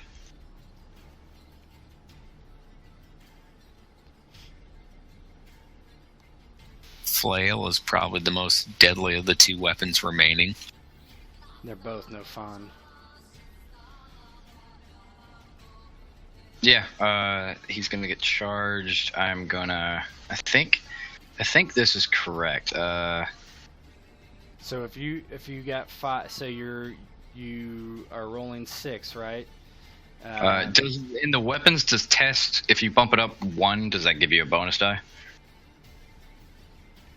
I'm not sure what you mean. I'm sorry, say again. Yeah. In the weapons in the character sheet, right? If you put 1 in the test die, does that? Yes. Mm-hmm. Like- That's a bonus. Okay.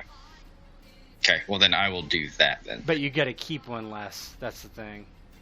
Because you're charging. What is that? You're charging.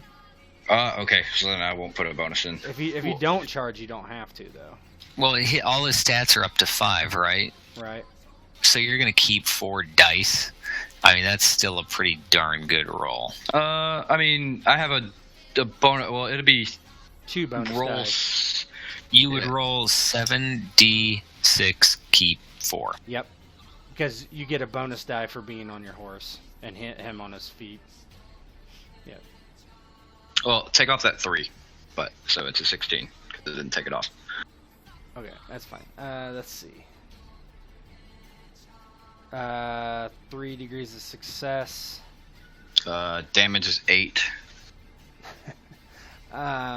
So he takes 5 damage. Oh, wait, I'm sorry. 3 degrees of success. He's dead. Ian says something like, "Go, Aroldis, fly like the wind." Aroldis just kind of rolls his eyes and assumes he's still freaking tripping balls and charges the bowman. Dude, this drug is great. You should try some. It's making me into God. Alright. Swing at your laser. Holy fuck. Oh my God, what the fuck? I'm not designed to be on a horse. No, you're probably not.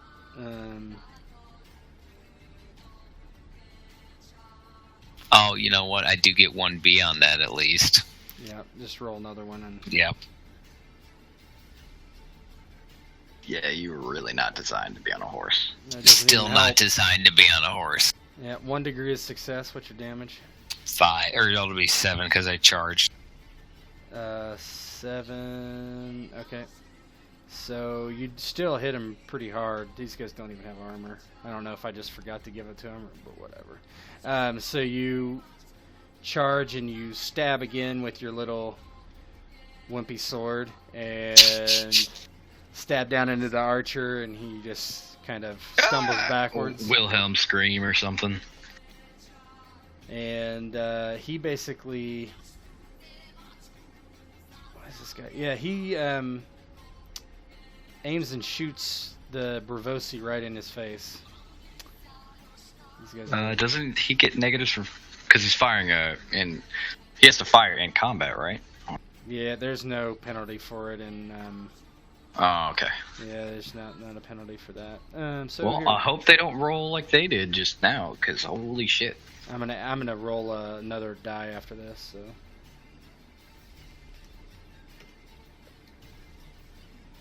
So yeah, that does help him. That gives him 17. 1 degree. That's 6 damage.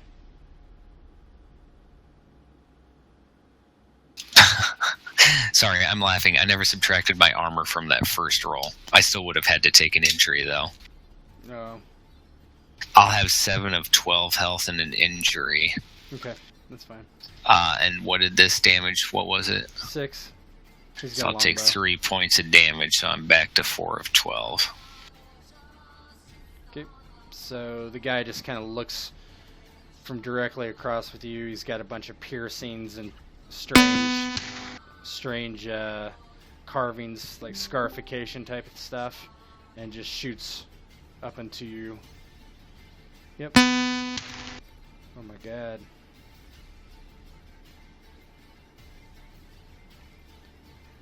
Is everybody still there? Yeah, I was wondering what that was. I think it was coming from Rivers. I don't know. Yep.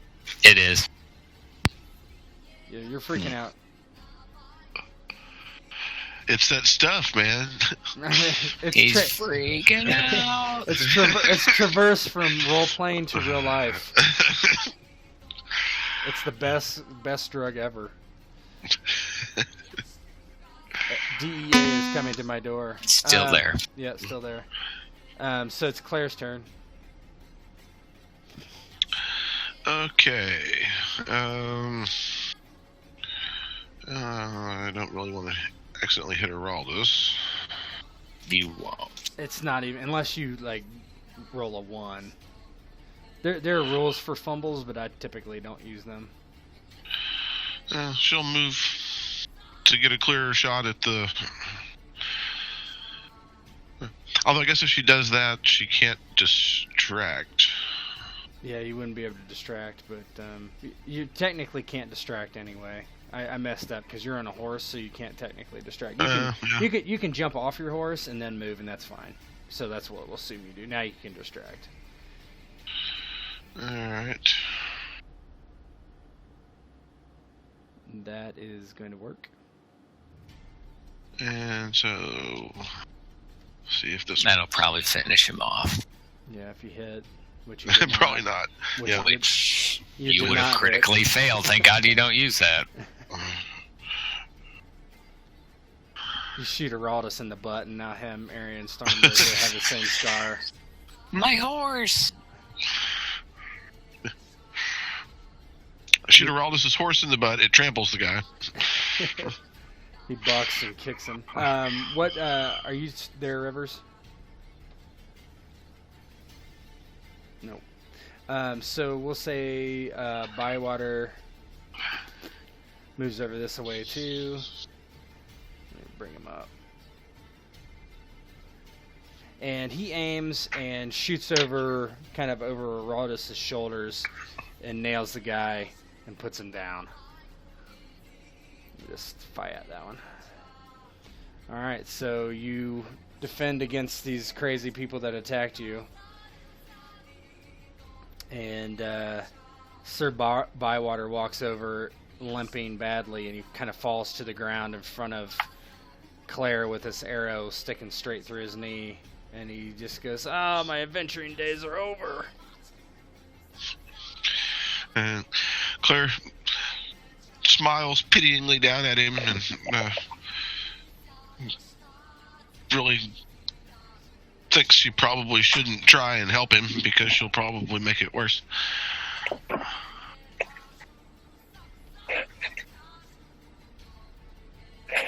Aroldis kind of dismounts and walks over to Sir Bywater and looks at it and goes, let's get that wrapped up. I'm no maester, but we need to stop that bleeding." And so you patch it up the best you can. Lord Ian comes over and basically patches it up perfectly somehow.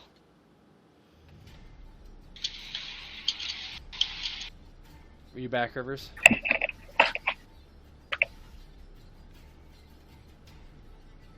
He's muted. Yeah.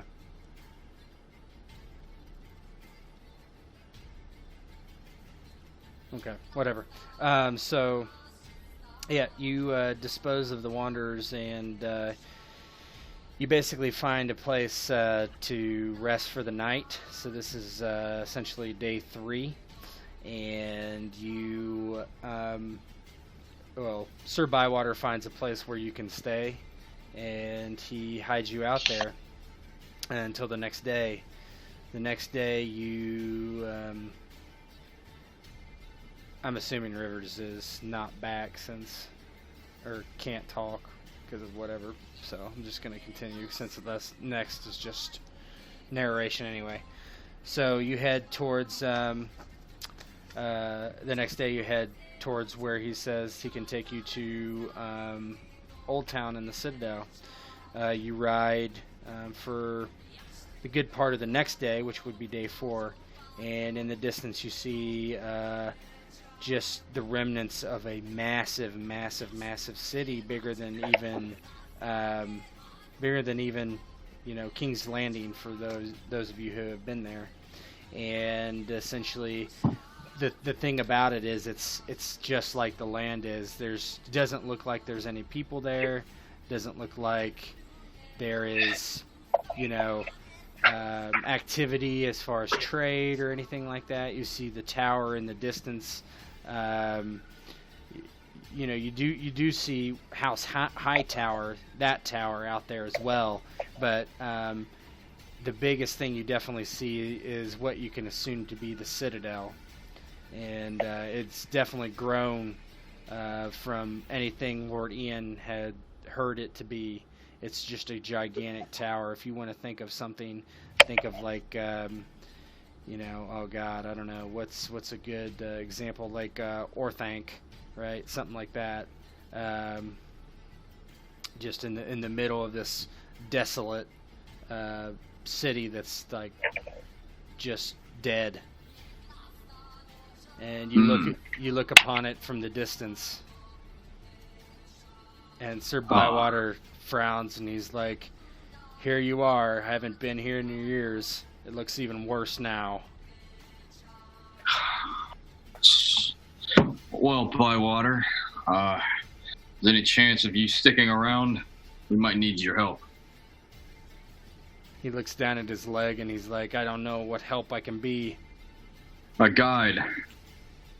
He's like, "If I stay out here, I'm a dead man. I need to find a place to hide until I can recuperate and get back." Let me see what I can do with your leg for now. And I'll attempt to massage his leg as best I can before we set out. Alright, well, go ahead and roll a healing roll. Alright.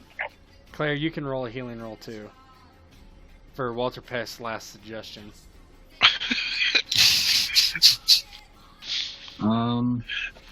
Any aforementioned bonuses that I don't know about? Or is it just... You're just rolling 5d6, keep 5. Alright. There's got to be a downside to this. Yeah, I click this purely for entertainment purposes. Not as bad as it could have been. Oh, I disagree with He's, 4. he's like, oh my god. He's like, just stop. You have sandpaper hands. That's what it is. He hands you lotion. Well, that'd be 1 point higher, actually. But That's fine. So basically, you're able to address his wound, but he's still not real pleased with it. He's like, I guess I can stick around, but I need to find a place to hide. And he basically outside. do that or return within 3 days. He's like, I wouldn't. Yeah, he just shakes his head. He's like, I'm going to find a place to lay low, and you can find me there. He finds like a small little cave to hide in, and it's like essentially on the way. So he's like, I'll hide here. He's like, how long do you need me to wait? 3 days.